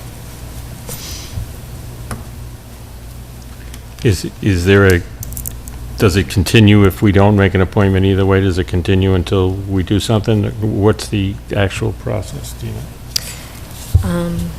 I think in effect it would, but, and at any time in the future, you can, same as your appointing power, you have a removal power as well, so. I don't think we want to say it's an appointment for a year. We do want to put it on the docket, but I don't want something to stop being done. Exactly. Right. Exactly. Can we do that? Yes, Okay. I think so. Do you want to move to the town manager appointment? So moving to the list of town manager appointments. Interim building inspector, Gary Rhodes. Sorry, you make them and then we ratify them? Yes. Okay. Just want to make sure I know what I'm doing. Dam keeper, Ronald Wilson. Assistant dam keeper, Richard Patry. Emergency management director, Forest Warden, Fire Chief Patrick Sullivan. What is the difference between, just a question, what's the difference? I understand the forest warden piece, but what's the difference between that one and the one we just approved, emergency management director? I'm not sure why that's on there twice, and so is Okay. hazardous waste, so. Okay.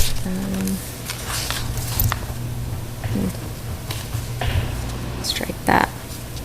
Oh, so yeah, same thing as hearing officer. So can we change Sullivan to just the forest warden for the purpose of this discussion, or do you want to just hold it all together? Well, let me, Okay. and maybe Bob knows the answer to this. No, I was just going to say, why don't we just vote it both ways and find out which one's the right way, so we Good idea. don't have to come back. All right. Fence viewers, there's vacancies. Field driver, Kathleen Como. I'll read these even though they're duplicated as well. Hazardous waste coordinator, Heather Lemieux. Hearings officer, Heather Lemieux.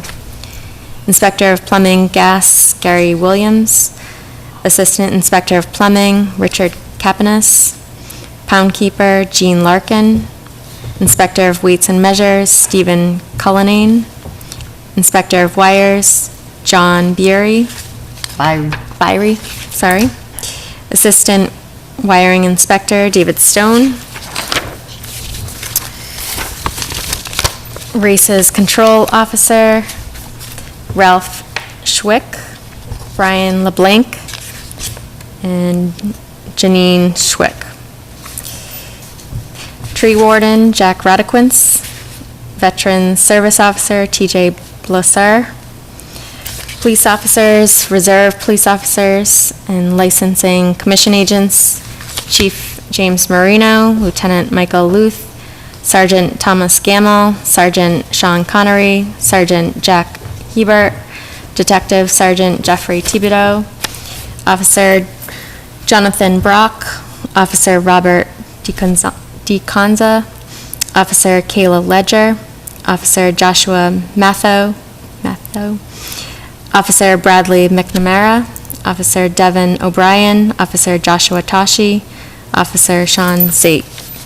And reserve officers, Stanley Barney, Officer Benjamin Campbell, Officer Aaron Considine, Officer Robert DaCosta, Officer Jacob LaChance, Officer Megan Landry, Officer Donald Latart, Officer Zachary Levisar, definitely butchering these, Officer Jonathan May, Officer Lisa Melnicki, Officer John Morelli Jr., Officer Chad Statler, and Officer John Wagner. So Officer Morelli just became a regular officer. Does that change it, or? Well, we voted for that earlier, didn't we? Yes, so strike that, and he would be added to the regular police officers up top. And I would do a hold on the field driver position.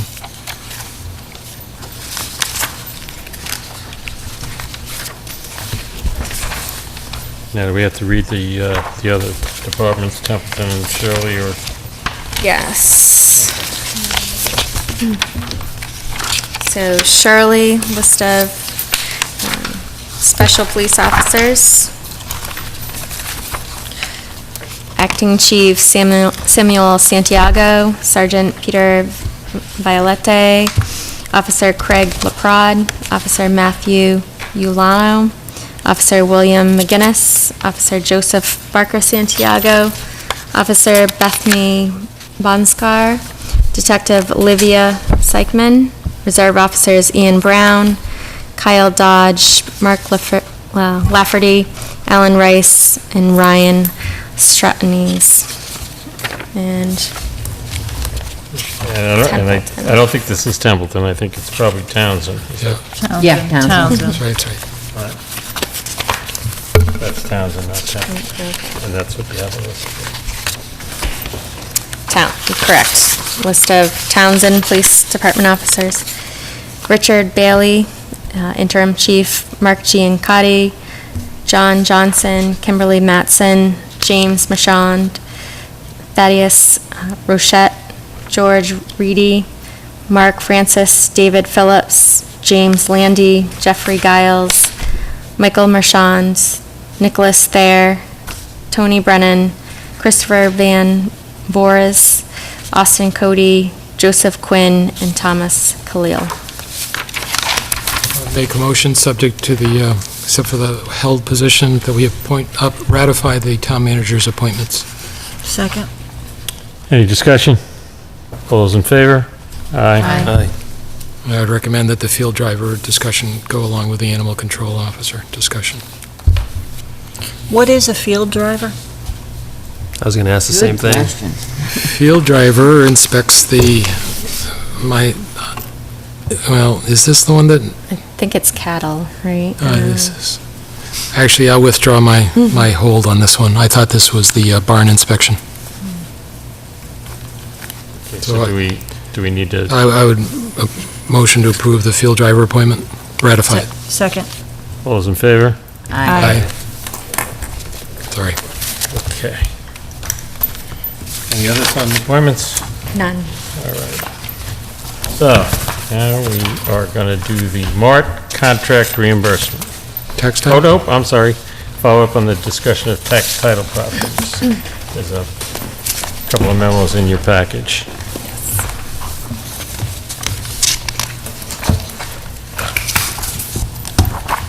I think these were the three.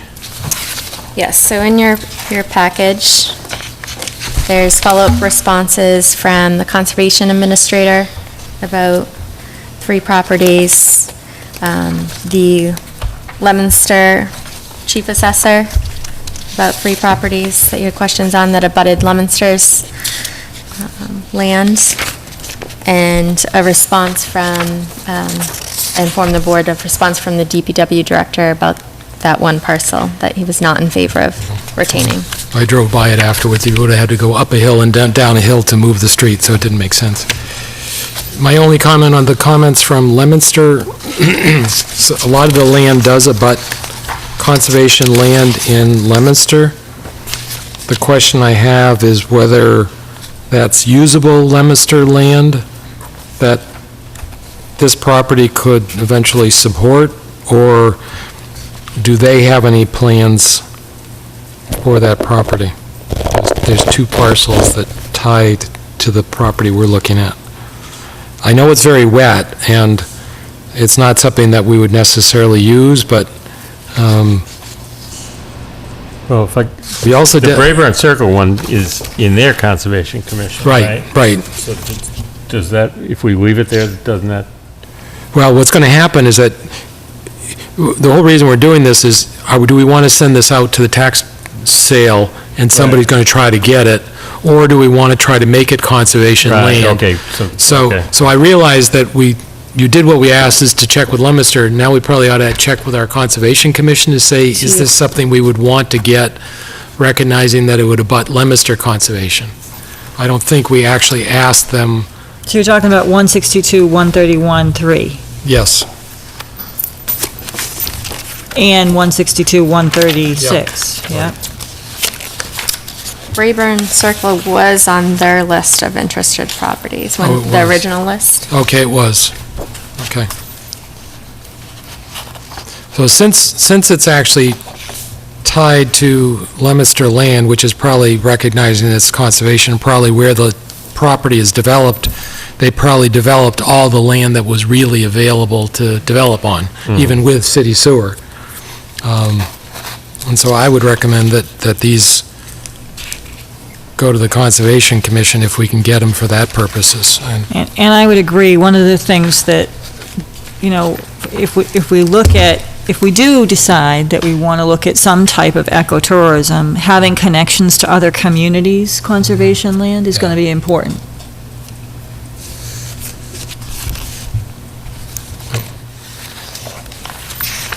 I think this is great. We got the feedback on the property that we were wondering whether we wanted it or not on his conservation. We really want it. Buffers to the town forest and the Cowdrey nature.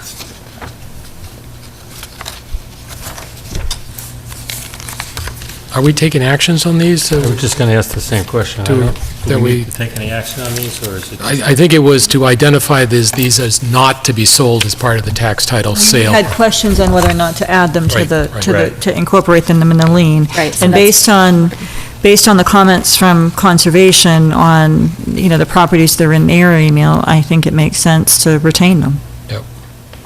In other words, try to foreclose on them, assuming the people don't redeem them, and then take them for the town property with the idea at some point we would transfer them to the Conservation Commission.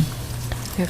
So for all 6 of those properties identified? 5, I think. I think With the other exception of one, 867? the one, 11522 Rear Mass Ave, 422 Malpas, 11 Rear Valley, and then the 3 parcels near Leominster. I would question the 3, because the 162, 131, 4 doesn't abut conservation land. But if you got all 3 properties, Oh, then you'd have more, yeah. have then all the you'd have- Then shoreline. you'd have all the shoreline. Yeah. Okay. yeah, I would say all 6 should stay. I would agree. Is that a motion? So moved. Second? Any discussion? All those in favor? Aye. And in a communication, there are several properties that are ready to be auctioned. Do we have a plan on an auction date, or? That has to be finalized. We did receive and secured an auctioneer. Okay. So they take, once they have the final list, they do their portion and market it and advertise and all that, so. Okay. Great. All right, now we're up to the Mark contract reimbursement. And again, town manager, walk us through that one. Okay. So this was an action item that was asked to be followed up at the last meeting. I spoke with Sue Doherty. She put together the attached sheet in your packet. It's titled Mart Driver Payroll for fiscal 17. And just to walk you through the chart and just a little background as well. So currently, this year, there were some potential changes to the reimbursement for MART in that beginning of the fiscal year in the fall, they almost, I don't want to say arbitrarily, but without the contract being changed, the reimbursement rate was reduced to 33% of the driver payroll, where we had been sending in reimbursements for 12 and a half hours per week for van dispatching services. Okay, so that's my question. So the shortfall is because of the dispatching services that we're providing? Correct. So before and they're currently, at the last MART meeting, they agreed through fiscal 17, they would continue our current reimbursement practice for the full piece, the 12 and a half hours that we submit. On July 1st, that will change to 33% of the van driver payroll. And they're doing that for all the communities that they have the service with. Okay. So this chart shows, using fiscal 17, the total driver payroll, which totaled approximately $24,027. And the rightmost column shows what we would receive if we use the 33%. And at the bottom, Sue said the fiscal 18 dispatcher salary, using the 12 and a half hours that we've used for many years, is $12,556. If you subtract out the difference that we will receive on July 1st going forward for fiscal 18, it'd be a potential shortfall of 46. But fiscal 18, this has been accounted for. So during the budget process, knowing that this was being discussed, Sue earmarked formula grant funds for that difference in the budget. So the dispatcher salary will be funded through appropriation, MART reimbursement, and formula grant funds. So this will be an ongoing discussion when we go through the budget process for fiscal 19. But there will not be a shortfall that we'll have to cover for fiscal 18. Do we need to take any action on this? Or is this? Nope, this just was an for our- update. Information. For our Yeah. information, okay, great. Good. Toll booth fundraiser request. If you recall, the director of the Boys and Girls Club was here last week, and now it's on our agenda for a vote. Make a motion, we approve the Boys and Girls Club toll booth fundraiser for June 17th in the center of town. Second? Any discussion? All those in favor? Aye. We don't have any minutes. Do we have any warrants? Yes. For accounts payable in the amount of $499,285.90.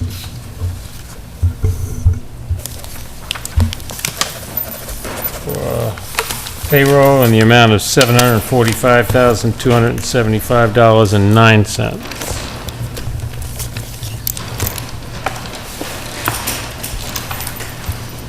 Accounts payable, $638,212.49. Any action file issues? I have one.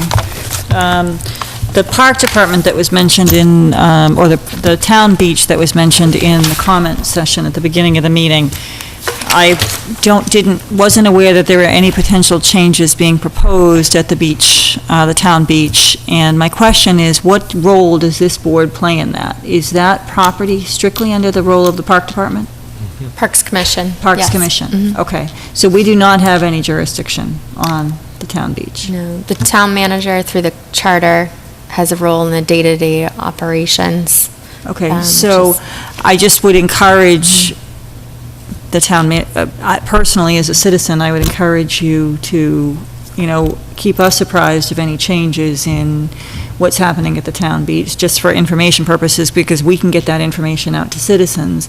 And I would encourage the Park Commission, if they are considering changes, to hold a hearing and to solicit comments from the public. You know, it's an asset that people use. It's an incredible, the swimming program is incredible, and I think it's an important asset for this town to maintain. So I'm just concerned that there's talk about changing operations there, and I certainly wasn't aware of that. So I'm not quite sure what changes are being proposed or what, you know, what's being talked about, because I wasn't aware that there was anything being talked about. So just from an informational standpoint, I think it's important to get people aware of, if there are changes being proposed, what they are. And their meeting is what? Thursday. Thursday, so the public is certainly welcome to be.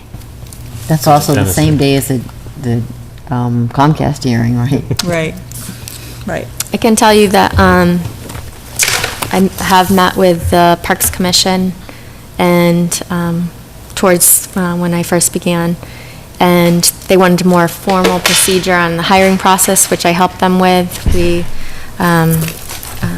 And the commission did a lot of the legwork as well, and the DPW director, on getting position descriptions that we never had, making sure that the certifications were listed for those positions, because, as you know, that's it's a safety issue that they have the proper certifications. Okay. We went through the normal hiring procedure that we would for all other town employees, including seasonal, meaning Okay. it was posted, received applications. In the past, the practice is the same people just automatically get hired. So we Okay. just did a more formal. Okay, so it's a change in the hiring process and formal and procedures. Yes. But it's not changing the beach operation or the hours or the, you know, access, or there's no proposed changes for that right now? No, they will be interviewing the people that they received applications from. So the staffing will be determined based on that, as long as Okay. they received people that are qualified to do that work Certified, yeah. and Okay. can staff during the hours that they would normally staff. It may, depending on what they received, may change their hours of operation, just because employees can't work so many shifts, you know, a certain number of hours. Watching, monitoring people in the water, and there's legal requirements there. Okay, so we're, okay. All right, thank you. And I do believe the Personnel Committee also looked at grading them and, you know, doing the job description stuff, so. Okay. They did. That was Okay. part of the process. We went to Personnel Committee. They approved the job descriptions, approved them within the salary administration plan, which will go before town meeting, at the next town meeting. Okay, so you're formalizing the personnel procedures? Yes. Okay. Well, that makes me feel a lot better. I was concerned that there were changes to hours or operation or the building, or I wasn't sure what the proposed changes were. Okay, thank you. So those are the only changes? That I'm aware of at this point. Okay. So that wasn't formalized before? That seems scary. No, it wasn't. And, you know, I agree with you that I did not raise my children in Lunenburg, but we had a town beach in our town, and it was the heart of the town. It's a very precious resource. Right. And, again, I think sharing of information with the public is just, we really have to move on that, you know. Agreed. Or you finished with that action item? Yep, I am. Because I have noticed when traveling in other communities, there is a much bigger focus on getting information to the citizens. I know more about what happens in Leominster than I do of what happens in Lunenburg because of the big flashing signs that say taxes are due, rubbish pickup is delayed, we're having a town stroll this weekend.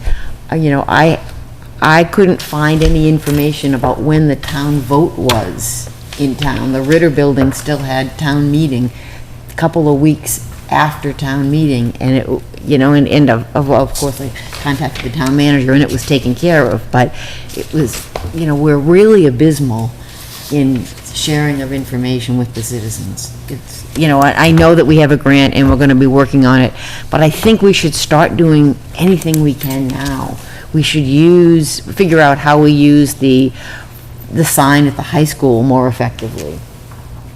And we do have a flashing sign. At the high school, we could be. No, I mean, the public safety building has a flashing sign that we could use. Oh, I was wondering, I thought there was one there, but Yeah, then I yeah, didn't see yeah, it, so that we yeah, could use it more often, and that's a good location, too. Yeah, And I think we used that during the election, we did. because I contacted. Oh, right, fire just chief before the about that. election, right. I mean, even, the tax bills are sent out twice a year, but you have to send the tax bills in 4 times, and so the quarter that you don't receive a bill at, it would be great to have the sign say, hey, remember, taxes are due. I mean, just more information, and if something's gonna be changing at the beach, get it out there. I mean, just the Architectural Protection District conversation, the Holman Street conversation. I mean, I think we really need to, I know that we're getting a grant, but I think we need to start now. With what the tools that we currently With the have. tools that we have. I mean, Yeah. I couldn't find, I wanted to go to the memorial service on Sunday morning because I had written it down after the meeting, but I wasn't sure about the time, and I couldn't find that anywhere. And it's like, wow. Okay. Yes, that's it. Committee reports? Mr. McQuaid? I just came back from vacation this afternoon, so I missed the planning board. I'll catch up on YouTube and fill you guys in when I have a chance. Ms. Luck? At the school committee meeting, they honored retirees. They let us know that the middle high school solar project went online 6/1, and the school committee is currently negotiating with paraprofessionals, custodians, and the cafeteria staff. There also is a proposal to confirm residency when students move from building to building during the transition years entering 3rd, 6th, and 9th, when the property listing name doesn't match the family address. Because sometimes people move out of town and keep the kids in school. And they're going to do it, they're going to look at the property listing, and if the students match the property listing, then there's nobody has to do anything. But if it doesn't match, then people are going to have to just bring in the information confirming that they're residents. And the same will happen for people that rent as opposed to own, because they don't get tax bills. And it's to ensure that students living outside of Lunenburg who attend Lunenburg schools pay tuition or attend under school choice, or, the school knows why they're there.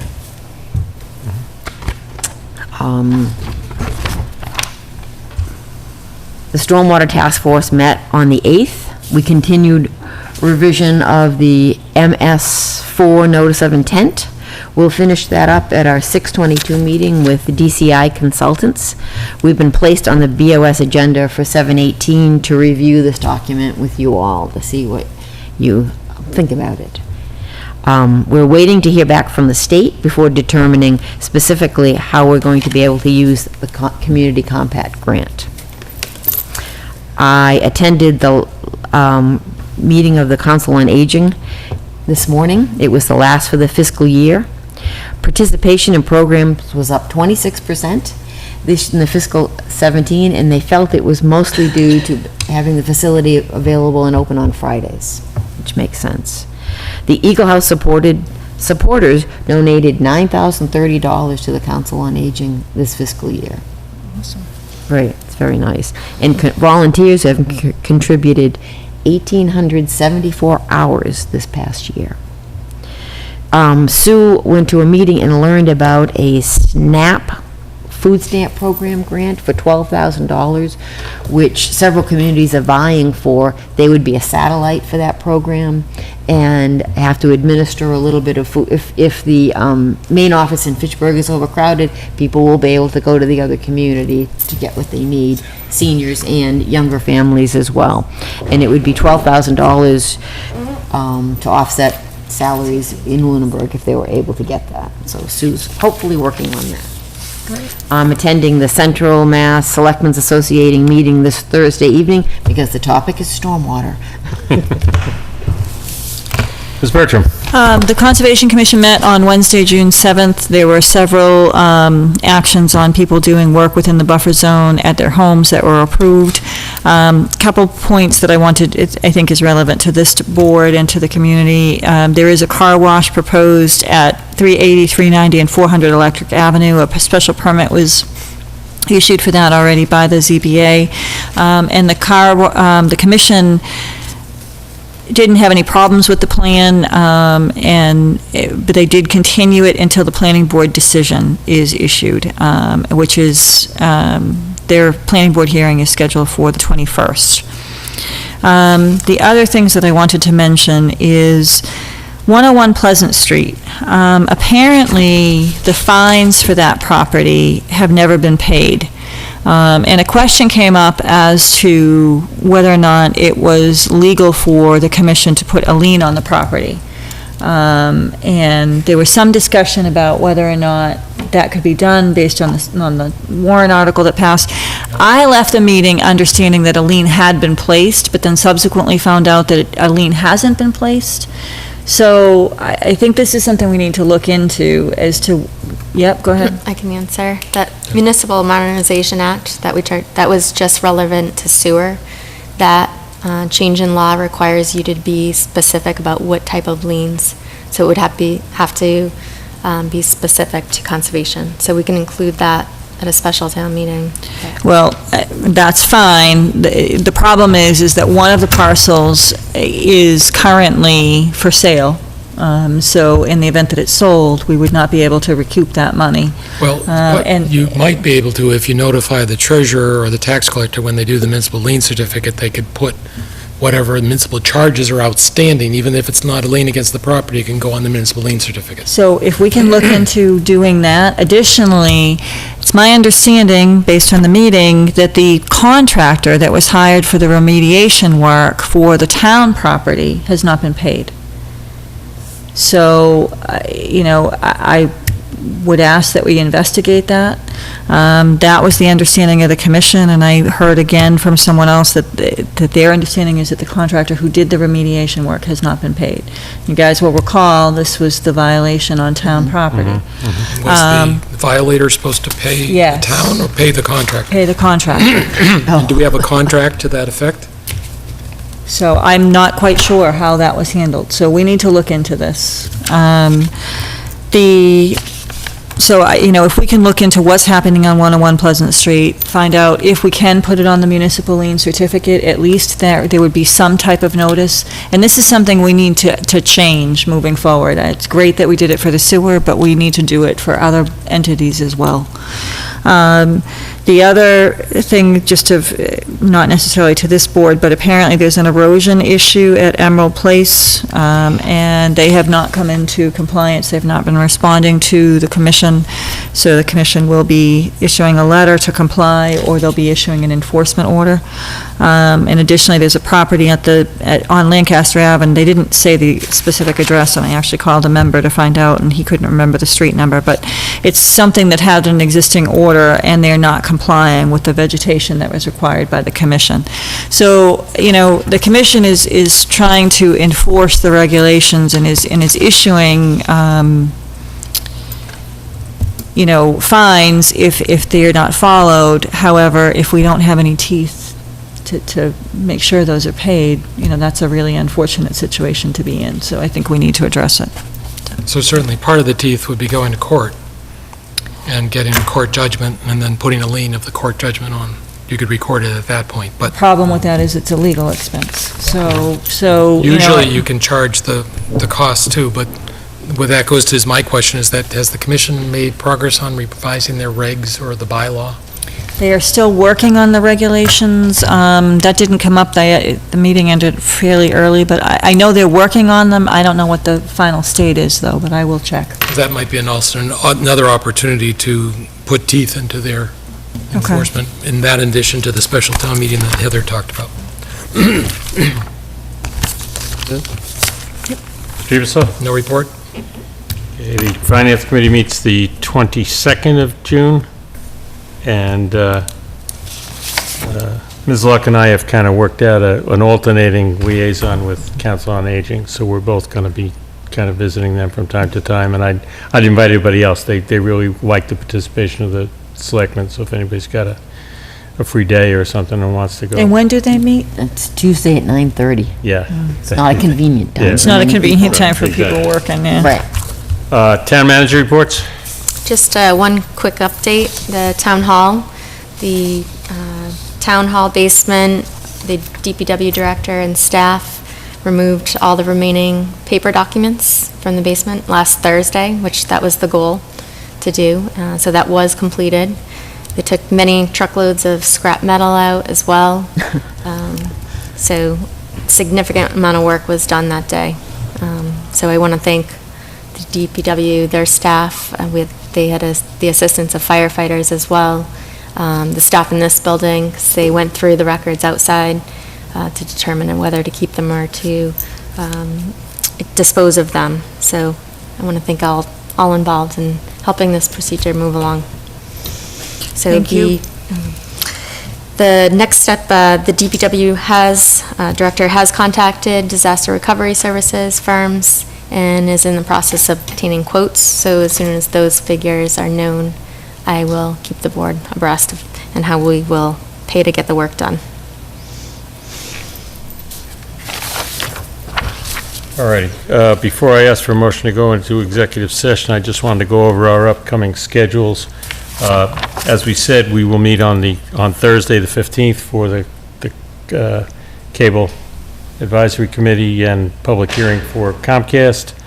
Our next meeting after that is the 20th of June. Is that a workshop meeting? It is. That's the traffic rules and regulations. Traffic and rules and regs. Can we start at 6 for that? Anybody have a problem with that? I do, actually. Okay. 6:30 or 7? 6:30. I mean, we're paying, town council's coming from out of town. That's the only reason we're trying to accommodate. But, we could do it at 7. I prefer to keep it at 7. Okay. if that's- 7 it is. Now, did we have a schedule with the planning board to try to fill the vacancy? July 18th, Okay. as well as Board of Health as well, will be that night. And just Joint appointment.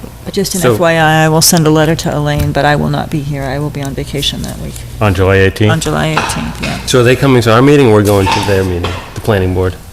They're coming to ours.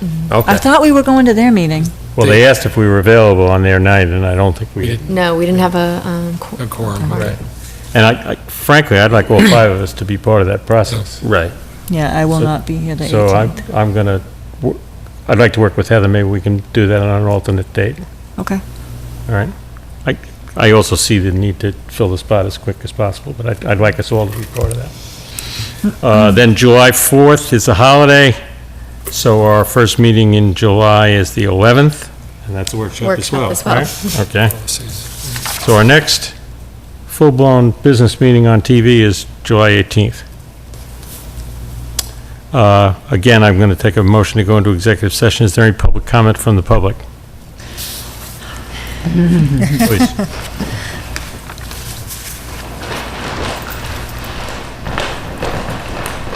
Hi, Katie Adams, Williams Drive, and I'm just going to close with public comment on the town beach again, because it's time to buy our passes, and they don't currently have a staff. And I think that's making the people that go there, or who will be going there, feel uncomfortable. It seems like a bad time of year to address staffing.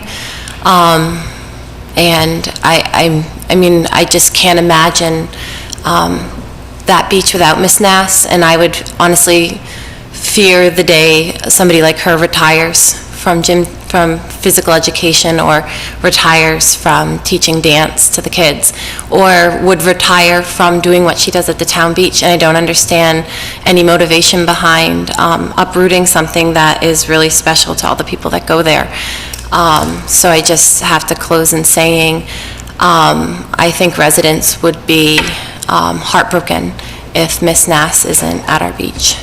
And I can't even comprehend why we would disturb that. If people don't go there and don't understand what it's like to be there, I don't understand the motivation to change it without, again, asking how people feel about the, how it's run, or what our experiences have been in I can't even put into words what it's like to work with Ms. Nass on anything she's ever done. And so that's all I have to say about that. And I think it's a bad time of year to have so much uncertainty about something that we are all about to pay for and sign up for. And we don't even really know who the instructors are going to be. Do you know when the beach opens? I think typically it would be soon, and typically she would be training her lifeguards very soon. And there's just, it's been completely, I feel like just like... Usually you can buy passes now, but You can't probably this year? can purchase them now, but you really don't know what we're signing up for. I mean, people who like to go there like it because it's Jen Nass. I don't understand what's happening right Well, and I now. understand that, but employee, I mean, there have to be policies and procedures in place for employees, and there do need to be hiring. My understanding, and I'm coming at this blind, but there do need to be hiring processes in place townwide. And so if that hadn't been in place and we're trying to correct the situation, doesn't necessarily mean that individuals won't get a position, but it means that there does have to be a process by which they're appointed, and I think that that's what's trying to be addressed. And I would encourage you, as Mr. Ebersol said, to go to the Parks Commission and voice your support for an individual. But I think that, there do have to be practices in place to ensure that people are certified, to ensure that, there's a legal exposure, and I don't know what the situation is, so I don't want to get into the details. I'm concerned about what's but- the motivation for it right now, and why for 30-plus years we've apparently not had... Yeah, that doesn't sound I mean, good. it doesn't make sense, but I mean, she's clearly extremely certified. It's all done through the Red Cross But I and mean, everything. the kids, you have to make sure the kids are certified. They and get that's a life- certification, they get like legal But certificates. it sounds like they're trying to make sure there's a process for that. There was Okay, no it just feels like a bad time as a resident and a citizen that uses the beach to have so much uncertainty, sort of, and it just sort of trickled out within the last couple of days. But I just think that there's a really nice spot there, and the swim lessons have been incredible and so well run that I'm totally disheartened that there's something or some influencing, being done to change that. And It sounds like they're just trying to improve and have a process. maybe. Correct. Right. No, That's what it there's no sounds like to me. malintent. It's trying to make sure we're following the correct procedure for hiring. I mean, it's When certainly will a the lot of liability. when will the hiring be official? That would be up Parks to the Commission. Parks Commission. They'll have their... So I will we assume go their into interviews. swim lesson season with no staff? That would be up to That would be up to, you need to talk to the Parks They Commission. wouldn't be able to open up the beach without staff, because they just can't. So they would have to have that, so. So it won't open until all the certified staff is in place. Okay. But again, we would encourage you to go talk to the Parks Commission, but I want to be clear, because at the beginning of the meeting, I was questioning whether there were changes at the beach that were going to There's affect other its things that have come up, usability. too. Yeah, indeed. But, it sounds like what the issue is trying to put policies and procedures in place for personnel. And I don't know that that's a bad thing. I think it's a good thing. I think that we have to have that across all town boards and committees.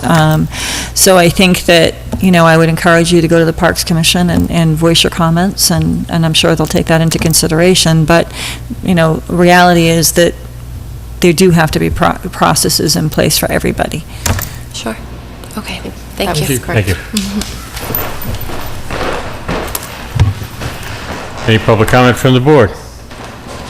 I would entertain a motion to enter executive session under Mass General Law, Chapter 30A, Section 21, to discuss strategy in preparation for negotiations with non-union personnel or to conduct contract negotiations with non-union personnel for the purpose of discussing our legal counsel services, to reconvene in open session to vote on the contract award. So moved. Second? All those in favor? Aye. Mr. McQuaid? Yep. Aye. Mrs. Luck? Aye. Mrs. Bertram? Aye. Mr. Ebersol? Aye. And aye for myself.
Okay. We're back in open session, and I would entertain a motion with regard to the town council services contract. Pursuant to executive session discussion and the RFP process that we went through to find new town council, make a motion that we approve the town council services contract with Mead, Tullerman, Costa, effective July 1st, with the addition of 3 monthly hours of, at a month at Town Hall. Second? Any further discussion? All those in favor? Aye. Okay. Great. I'd entertain a motion to adjourn. Motion to adjourn? Second? All those in favor? Aye.